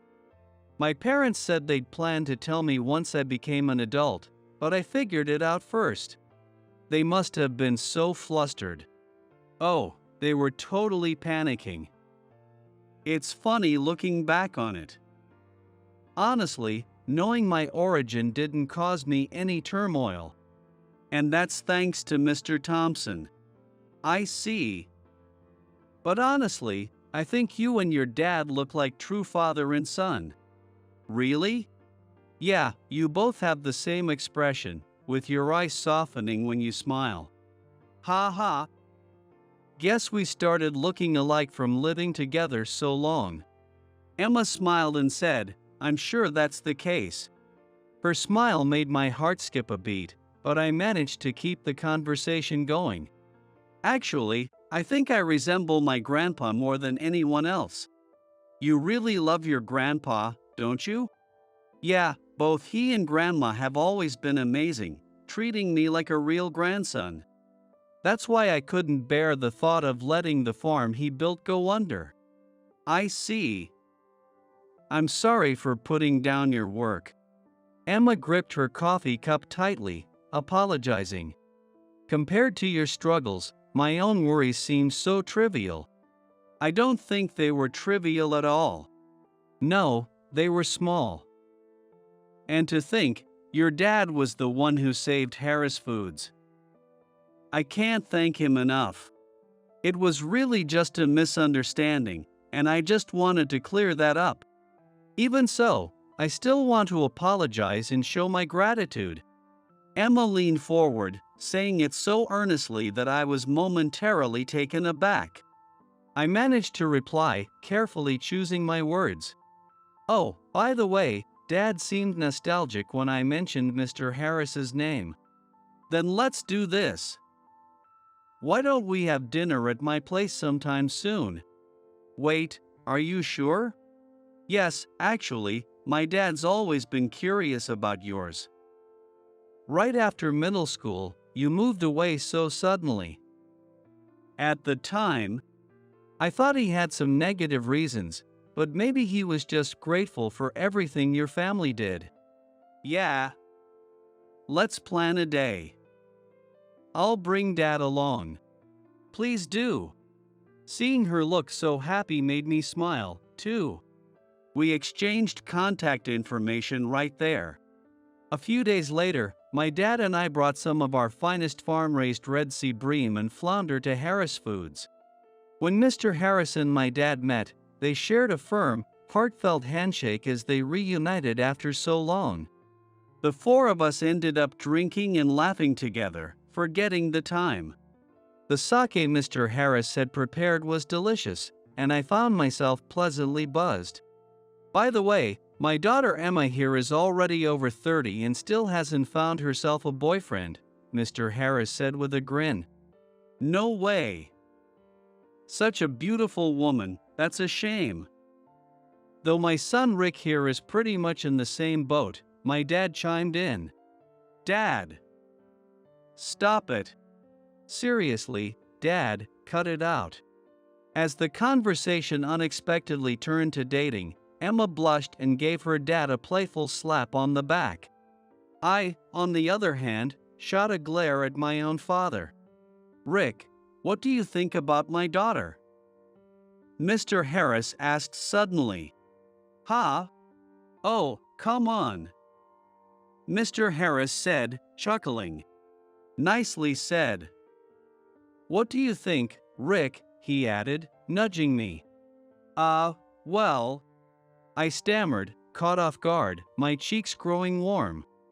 Mr. Harris and my dad exchanged a knowing look and chuckled. Emma gave my shoulder a playful tap and said, Come on, that's not an answer. I rubbed my shoulder, shooting her a look, but she just pretended not to notice. Watching her, I thought maybe, just maybe, we had a pretty good connection after all. It was a night filled with laughter and unexpected warmth. "Hey, kid, would you let me work here?" Those words left me speechless. In front of me was an elderly man in a wheelchair, clearly advanced in age. The idea that he wanted to work seemed like a joke. No, I mean, you really shouldn't push yourself." Sensing my hesitation, the old man smiled softly and shook his head. "It's fine. I'll work for just 50 cents a day. I've got something I want to do here." This mysterious old man appeared before me right after I had lost both my mother and grandmother. Little did I know that this man would turn my life upside down. And his true identity was, "My name is Jake, and I'm 27. I had lived with my mother and grandmother for as long as I could remember. Even though it was a single-parent household, my mother and grandmother were always bright and full of smiles. Jake, look at this. Oh yeah, it's ripening nicely. Want to pick this tomato, Jake? Yeah. I'll do it." I naturally started helping with farming, which became both our livelihood and the center of our lives. We weren't rich, but the vegetables and fruits we grew in our small field provided us with a fulfilling life. "Mom, today's tomatoes are super sweet. Right? This year's harvest seems especially good." "I'm glad. Sorry for always making you help, Jake. But Grandma and I will take care of the field, so you should enjoy being a kid, playing and studying." Those simple conversations were my happiness. After graduating high school, I left home and became an office worker. "Are you sure about skipping college?" My mom and grandma repeatedly asked if I was really okay with not going to college when I told them I wanted to work after graduation. It's not that I hated studying, but I didn't feel a strong urge to keep doing it either. More than anything, I just wanted to make life easier for the two of them as quickly as possible. Farming is tough work. You're always dealing with nature, and the physical labor is often grueling. I wanted to start earning money as soon as possible. "I'm home. Grandma, Mom." My job was a bit far, so I had to move out. Honestly, living alone for the first time was lonely. And as I faced the challenges of working, there were many days when I felt like I might break down. But knowing that my two favorite people were always waiting for me to come home kept me going. On weekends, I'd return home, and we'd share meals made from the vegetables they'd grown. Those moments brought me peace. What? What did you just say? But one day, when I was 26, fate suddenly took away the two most important people in my life. The police informed me that my mother and grandmother had died in a car accident, and I couldn't process the reality. Why did this happen? I remember standing frozen after receiving that call from the police. Time passed in a blur with funerals and paperwork. "Thank you so much." I bowed my head and saw off the people who had come to the funeral. Then I returned to my childhood home for the first time in a while. I couldn't just wallow in grief. I needed to start cleaning up the house. "I'm home." The familiar, cheerful voices welcoming me back were no longer there. I deeply regretted not having done more for them while they were alive. I should have shown more gratitude to my mom and grandma. Now, my childhood home no longer carried the warmth it once did, but instead confronted me with the cold, harsh reality. I should have realized sooner. But now, it's too late. When I walked into the living room, the walls were crowded with pictures of me. There was my beaming smile as a child, the slightly surprised look on my face when I first learned to ride a bike, and photos from my elementary, middle, and high school entrance and graduation ceremonies. Each one was a testament to how much my mother and grandmother cherished me. As the memories of being loved came flooding back, my heart warmed. They loved me so much. Tears welled up and streamed down my face uncontrollably. The loss of both of them felt unreal, and the regret of not being able to repay their kindness weighed heavily on my heart. If only I had expressed my gratitude more, so much more. I should have kept showing it, whether through words or gifts. I stood frozen, unable to stop the tears. After crying for what felt like forever in the living room, I noticed the room my mom and grandma used as an office. There are so many papers. I had always known it as their workroom, and I never really went inside. But when I entered, I found the desk piled high with documents. Contracts related to farm work and bills I had never seen before were scattered around. What were they dealing with all this time? I started going through the papers, but I couldn't even tell which ones were important or necessary. Still, I kept reading and trying to figure out the contracts. Thinking about what my mother and grandmother must have felt as they continued farming, always with a smile, while working in this room. It makes my chest ache. Ouch, my shoulders are stiff. After hours of sorting through the papers, a thick file caught my eye. Inside were detailed records of transactions, income, and expenses. What I found was shocking. I had no idea the farm was in such bad shape. The income was meager, while the expenses were overwhelming. On top of that, there were unpaid taxes. And it wasn't just one or two. Why did they keep this struggle hidden from me? While I was living my carefree life, what must they have been feeling as they worked? The thought of their burden made my chest tighten. Even though things were so tough, they kept working hard for me. I had no idea how much effort they had put in. I didn't know what they had gone through to keep this farm going. As I stood there, faced with this harsh reality, I began to think about what I should do. After much reflection, I made my decision. I would quit my job and return home. I resolved to start farming from scratch, to protect the land my mother and grandmother had cherished. If I couldn't repay them in life, at least I can protect this land. But the reality was harsh. I only knew bits and pieces about farming, things my mom and grandma had casually taught me, and I didn't really understand the details. Still, I thought I could manage somehow. But standing in the field, I realized I had no idea where to start. Well, I guess I'll just have to try. I grabbed the shovel and stabbed it into the ground. And just like that, the handle snapped off. Great! Is there a spare somewhere? I headed to the shed where the farming tools were stored, intending to take some out. I looked around the dusty space. Once I took a good look inside, I saw that most of the tools were falling apart. Many of them were unusable, likely due to lack of proper maintenance. I'll have to take care of these too. With so much to do everywhere, I felt overwhelmed and exhausted, eventually crouching down on the spot. I let out a sigh, but even then, I didn't want to give up. I started watching farming videos on YouTube and reading books. Gradually, I began to build up my knowledge of farming. But, of course, knowledge alone wasn't enough. I lacked the physical strength, skills, and experience, everything, really. Why is this so difficult? I worked tirelessly every day, but there was hardly any harvest, and the farm continued to run in the red.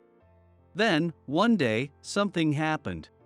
In the crisp morning air, I was walking towards the field as usual. My body, still unaccustomed to farm work, was a bit tired, but I had no choice but to keep going. But that morning, I saw something different. There was someone sitting at the edge of the field. Who is that?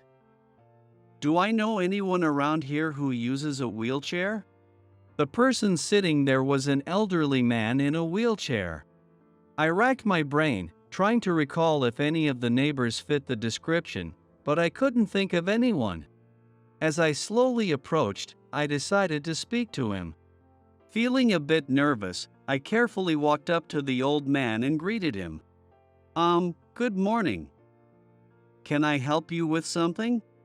After a moment, the old man slowly turned to me and gave a gentle smile. "Good morning. It's a beautiful day, isn't it?" "Yes, it is."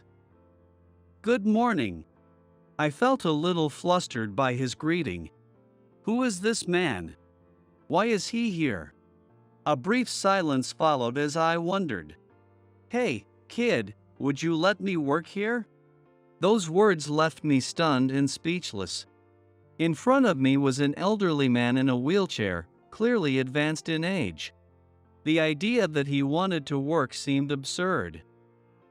No, I mean, you really shouldn't push yourself." Sensing my hesitation, the old man smiled softly and shook his head. "It's fine. I'll work for just 50 cents a day. I've got something I want to do here." His words only added to my confusion. 50 cents a day sounded like a joke, and I had no idea what he meant by having something he wanted to do here. I couldn't understand why he was interested in this field. The soil was becoming quite poor. But why this remote farm? The old man looked at me for a moment before smiling again. "Kid, this field still holds a lot of potential. I can see it. So, will you let me help?" His serious gaze made me hesitate for a moment. It was true that the field was in rough shape, and I couldn't handle it on my own. But I didn't want to let him overexert himself. "But, please, don't push yourself. Farming takes a lot of physical strength, and there are risks too." The old man raised his hand to stop me mid-sentence. "Don't worry. You're struggling too, aren't you? Let me help with what I can. Besides, I've got a bit of knowledge and experience." His words made me stop and think deeply for a moment. Then, I happened to notice his hands. Though a bit worn, they were large and strong hands that had worked hard. They reminded me of my grandmother's and mother's hands. At that moment, I felt a natural sense of wanting to accept his help. May I ask your name?" The old man paused, seeming to think for a bit. "Just call me Doc," he said with a playful grin. I couldn't help but laugh a little. "Doc?" "Yes. My name isn't important." His response surprised me, but there was something about his mysterious air that made me not want to question it further. In the end, I agreed. "Understood. In that case, I'll pay you $4,000 a month. 50 cents a day isn't going to work. So, please, help me." I said that and gave Doc a big smile. And so, our partnership began, Doc and I working together side by side. From that day forward, Doc started taking care of the tools daily, and one by one, the unusable equipment was restored. His skill was remarkable, so much so that, while I stood by in amazement, he even managed to repair the broken tractor. "Wow! How do you know so much?" When I asked in awe, Doc smiled and said, "It's the wisdom of age. Plus, when you've farmed as long as I have, this much is second nature." His humble attitude made me even more grateful for his presence. The thought crossed my mind that Doc might be someone special. But since he never brought it up, I felt it would be rude to pry, so I kept my curiosity to myself. One day, while working silently, Doc began mixing manure and fertilizer. "What are you making?" "Compost. If we spread this over the field, the soil will come back to life. The earth is a living thing too. Give it the nutrients it needs, and the crops will flourish." Following his advice, I spread the compost over the field. In the days that followed, I noticed subtle changes in the field. The soil became softer, and the crops looked healthier and more vibrant. The effects of Doc's care were visible, it felt like magic. I can't believe we're seeing results this quickly. Take care of the soil and it will repay you. Now, just keep up with the maintenance. As the days went by, I started learning the essence of farming from Doc's words and actions. The field improved day by day, and little by little, we began to see progress. Then, 2 weeks after Doc had arrived, a phone call came into the office that would change everything. The call was from Robert, a renowned chef who ran a famous restaurant in Tokyo. Robert frequently appeared on cooking shows and was one of the most celebrated chefs of the time. I'm sorry for the sudden call. Recently, I bought some tomatoes from your farm at a roadside market, and I was amazed by the taste. It brought back memories of the flavors I knew as a child. Hearing his words made my heart race with excitement. Really? Thank you so much. Robert went on to say that he wanted to use our tomatoes in his restaurant. It was an order larger than anything I had ever imagined. Thank you. I can't believe our tomatoes are being praised like this. I'll get them ready right away and deliver them to you. After hanging up the phone, I rushed to tell Doc the news. Listen, Doc. We just got a call from a famous restaurant in Tokyo. They want to use our tomatoes. Doc listened, then smiled gently and nodded. That's great. Your hard work is paying off. No way. I haven't done anything. This is all thanks to you. Doc seemed a little embarrassed by my words. I felt a deep sense of gratitude and respect for Doc as his words sank in. In that moment, I realized that both this farm and my life were being saved because of him. Since supplying the tomatoes to Robert's restaurant, the phone at the office hadn't stopped ringing. Orders were pouring in not just from the local area but from outside the prefecture as well. Not only the tomatoes, but the summer vegetables Doc had worked on were gaining a reputation. Wow, another order just came in. The tomato orders just won't stop. I was loading up boxes of freshly harvested vegetables from the field, overwhelmed but thrilled by the demand. It was exhausting to keep up with the constant calls, but deep down, I couldn't have been happier. I wished my mother and grandmother could see the farm as it was now. If only Doc had come while they were still alive. But there's no point in thinking about what ifs. I murmured quietly, shaking off the sentimental thoughts and returning to my work. Just then, I felt someone's gaze and looked up to see Doc smiling at me with a reassuring expression. Doc, what's up? When I asked, Doc simply shook his head and smiled. Oh, nothing. Just thinking how hard you're working. Hard-working guys like you will be popular, you know. He let out a hearty laugh, and in that moment, I felt a strange tug at my chest. It was a familiar expression. Where have I seen that before? But I couldn't quite place it, leaving a vague sense of unease lingering in the back of my mind. The feeling only lasted a moment. Never mind, I can't figure it out. And no way. I'm not popular, don't tease me like that. I puffed out my cheeks a little, and Doc laughed even more. That afternoon, while I was doing paperwork in the office, Samuel, a fellow farmer, stopped by to check in. Samuel is the person who lives closest to me. He's been my neighbor for as long as I can remember. Hey, Jake. Your vegetables are making quite a name for themselves, aren't they? I came by to see what all the fuss is about. How did this happen so suddenly? Samuel looked puzzled, so I proudly explained. Actually, I got some major help.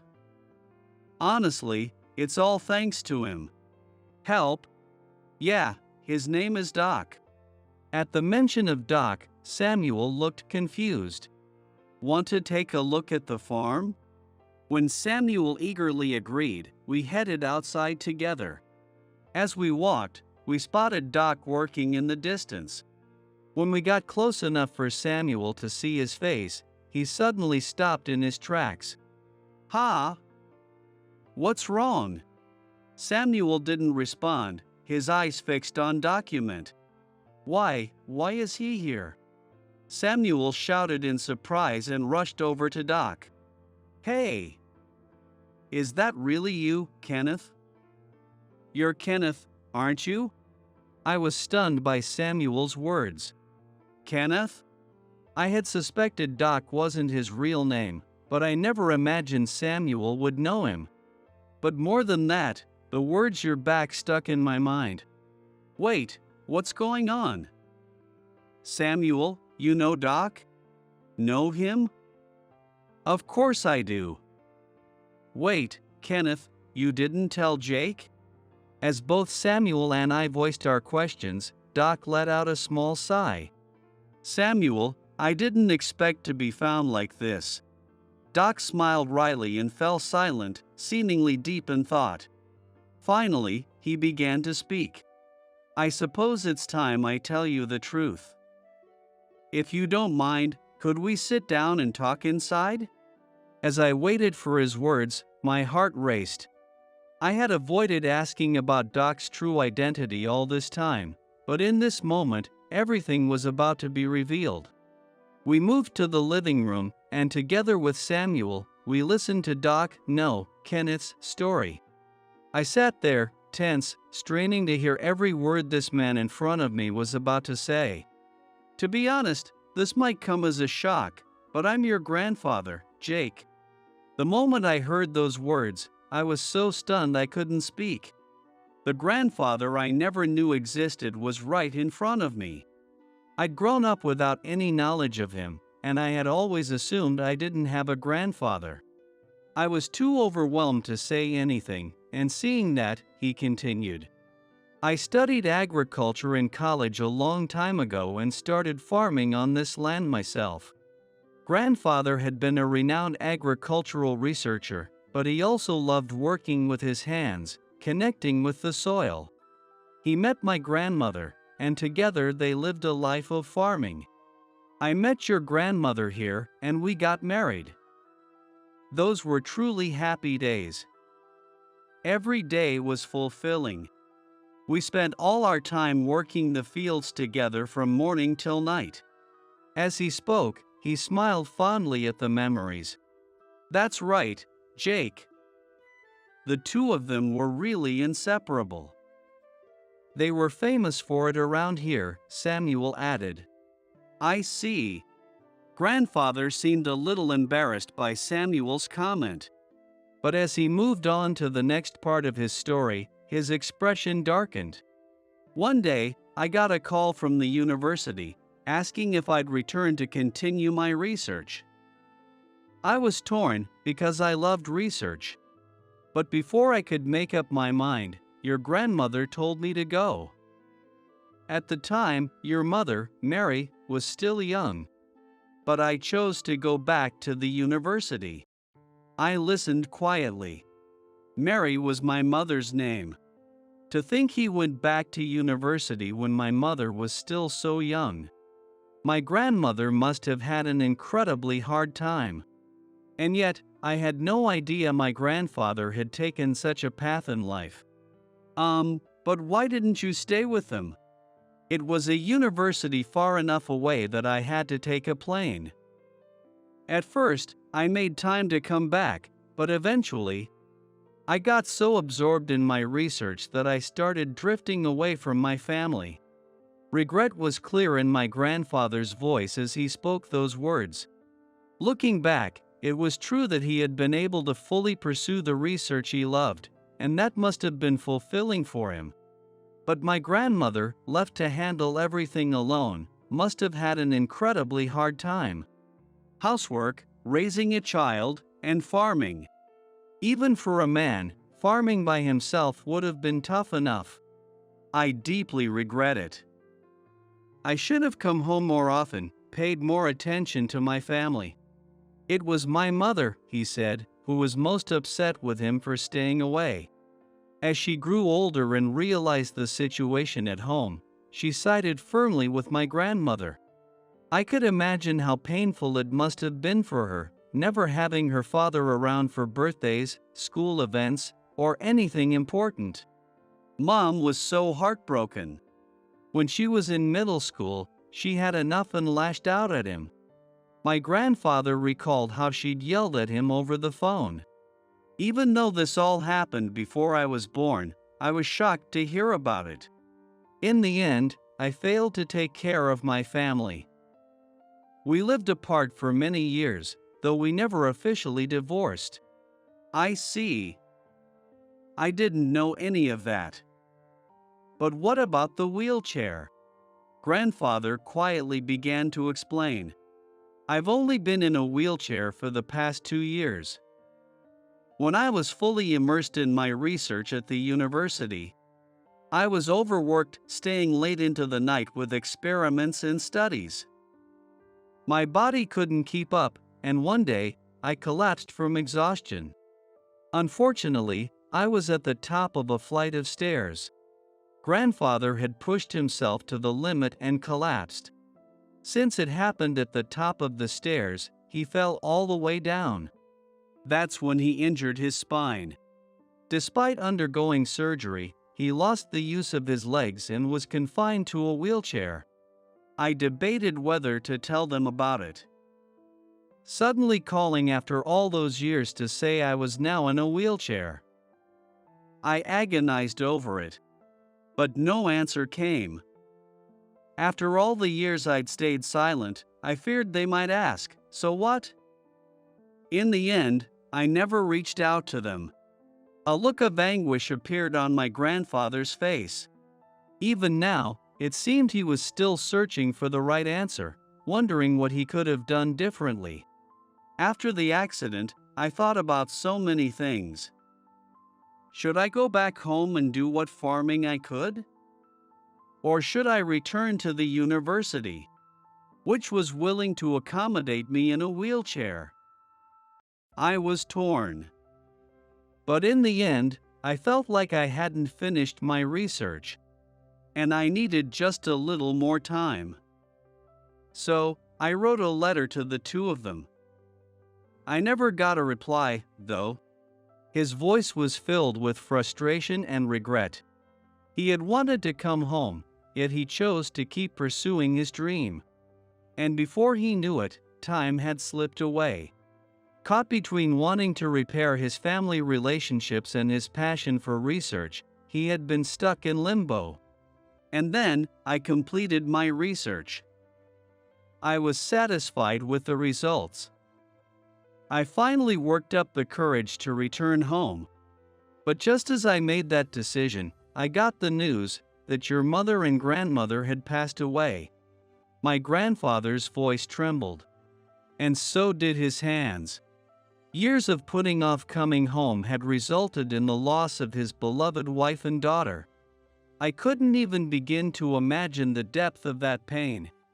I wanted to rush back immediately. But my body, weakened by illness, wouldn't cooperate. More than that, I was overwhelmed by a sense of helplessness. I hadn't been there for them, hadn't done anything for them. How could I possibly face this house again? Did I even have the right to return? That feeling, he said, had kept him from moving. As he whispered those words, my grandfather looked so small. Then, I heard from others that you had taken over the farm. I heard that you were protecting the fields on your own. That was the only thing that gave me any comfort. So, I decided to return, even if it was too late. I thought that if there was anything I could still do, I'd do it. Even if you couldn't forgive me, Jake. Hearing his words, I was overcome with emotion. The fact that my grandfather, now in a wheelchair and having kept his distance from the family for so long, had returned like this. It was a sign that he was facing his past and trying to make amends. Samuel nodded quietly in understanding. So that's what it was, Kenneth. You've been carrying that regret all this time. Grandfather lowered his gaze slightly and continued. It wasn't until I lost the people I cherished most that I realized what I'd done. But by then, I didn't have the courage to come back. You were the only one left. My grandson. I couldn't abandon you. But I couldn't bear to call myself your grandfather, so I became Doc. Hearing my grandfather's feelings, my heart felt full. For a while, I sat in silence, listening to his words, unsure of where to begin. There were so many emotions swirling inside me, too many to easily put into words. But as I looked at my grandfather sitting there in front of me, I felt the need to speak the feelings in my heart, just as he had done for me. Thank you for coming back. The words flowed out naturally. I had thought I would be on my own forever. With my grandmother and mother gone, I'd felt like I had no family left. My estranged father had passed away as well. But now, sitting here in front of me, was my grandfather. That fact alone was a source of immense relief. I'm really happy. Because now I know I'm not alone anymore. With Grandma and Mom gone, I thought I had no one left to call family. I could see tears welling up in my grandfather's eyes. After taking a deep breath, I began to speak to him. As I listened to my grandfather's story, a memory from my childhood resurfaced. I wanted to share that memory with him. I remembered something. When I was little, I asked Grandma about you. At my words, my grandfather looked at me in surprise. I could see a hint of worry in his eyes. He was probably anxious about what my grandmother had told me about him. I remember asking Grandma once, all my friends have grandpas, but I don't. Why don't I have a grandpa? I've never forgotten how she answered. I followed the memory as I shared it with my grandfather. She smiled gently and said, Jake's grandpa is studying hard to make sure the vegetables grow delicious for everyone. I saw deep emotion on my grandfather's face. I still remember the look on her face when she said it. Looking back now, she seemed so proud and happy. I felt proud too, knowing my grandpa was doing something so special. For a moment, my grandfather didn't say anything. My grandfather listened quietly, seemingly absorbing every word I said. Then, gradually, large tears began to fall from his eyes. Seeing this, my heart filled to the brim. How had I forgotten this memory for so long? I wondered if, had I spoken of my grandfather more often, it might have softened things between my mother, grandmother, and him. Thank you. She truly was an incredible woman. I've come this far because of her support. Even now, I'm so deeply grateful. His words warmed my heart. Perhaps to others, and even to my mother, our family seemed unconventional. And I owe your mother an apology. His voice carried a deep sense of regret. Hearing about how he had once left his family behind to immerse himself in research now felt like a distant past. It's okay. Mom could be pretty stubborn. I think, deep down, she wanted to see you again. That's what I believe. With my grandfather here now, I had no desire to blame him. Grandpa, thank you so much for coming back. Let's keep working together on this farm. I still have a lot to learn, but I'm happy to have you here with me. You know, I always wanted a grandpa. I was jealous of the kids who had one. My grandfather nodded quietly at my words. He then rolled his wheelchair closer to me and gently took my hand. His hand was, as always, knobby and strong. Tanned from the sun, with small scars from years of hard work. I squeezed his hand firmly in return. It was warm, and it filled me with a deep sense of reassurance. I'm so grateful that you've been taking care of this farm and this home. Now, we'll be able to bring new life to this land together. That's the greatest joy I could ask for. Do you think they'll forgive me? Your mother and grandmother? Hearing that, I couldn't hold back my tears any longer. Though the sadness of losing my grandmother and mother would never disappear, reconnecting with my grandfather had brought a new sense of hope. Of course. They'll say, "Welcome home. They've been waiting for you, Grandpa." As I confidently reassured him, he wiped away his tears. Samuel, meanwhile, had been crying so hard that I couldn't tell when he had started. That's wonderful. Truly wonderful. If there's anything I can do, just say the word. If you need more hands, I'll rally the others. Really? Thank you so much. Thank you, Samuel. I'll be counting on you. No matter what challenges might come our way, I knew we could overcome them together. With that belief, I firmly decided to move forward with my grandfather by my side. Thank you. Let's keep working hard together, Grandpa. I squeezed his hand even tighter. And so, my grandfather and I worked as a team, finally getting the farm back on track. We began receiving orders for our vegetables from all over the country, and before long, we had paid off all the debt that had once burdened us. Both financially and emotionally, we had found stability. Hey, Jake. Come over here. What is it, Grandpa? Every day, my grandfather watched over the fields with care, while I followed closely behind, taking on the work. After we discovered our family bond, there was a brief period where we weren't sure how to act around each other. But now, that awkwardness was long gone. After all, we were the only family we had left. Even though we had been apart for so long, we had restored the bond between us. In the quiet joy of each day, we lived our lives with gratitude. I'm here to help.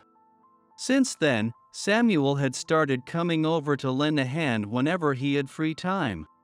To be honest, with all the orders pouring in, we didn't have enough people to handle the harvest. Not only did Samuel come, but he also introduced others to help out. The farm, which had once been run by me alone, was now bustling with people coming and going. Thank you so much. I appreciate it. Together, we worked hard, sweating as we harvested the vegetables. Farming was tough and physically demanding, but I loved the feeling of working up a sweat. Look, Grandpa. It's another beautiful day. The sky is so clear. You're right. It really is a beautiful day. We all stood for a moment, gazing at the bright blue sky. The air was fresh, and the breeze felt nice. With each day filled with small, simple joys, we walked through the fields, laughing together. This became our new everyday life.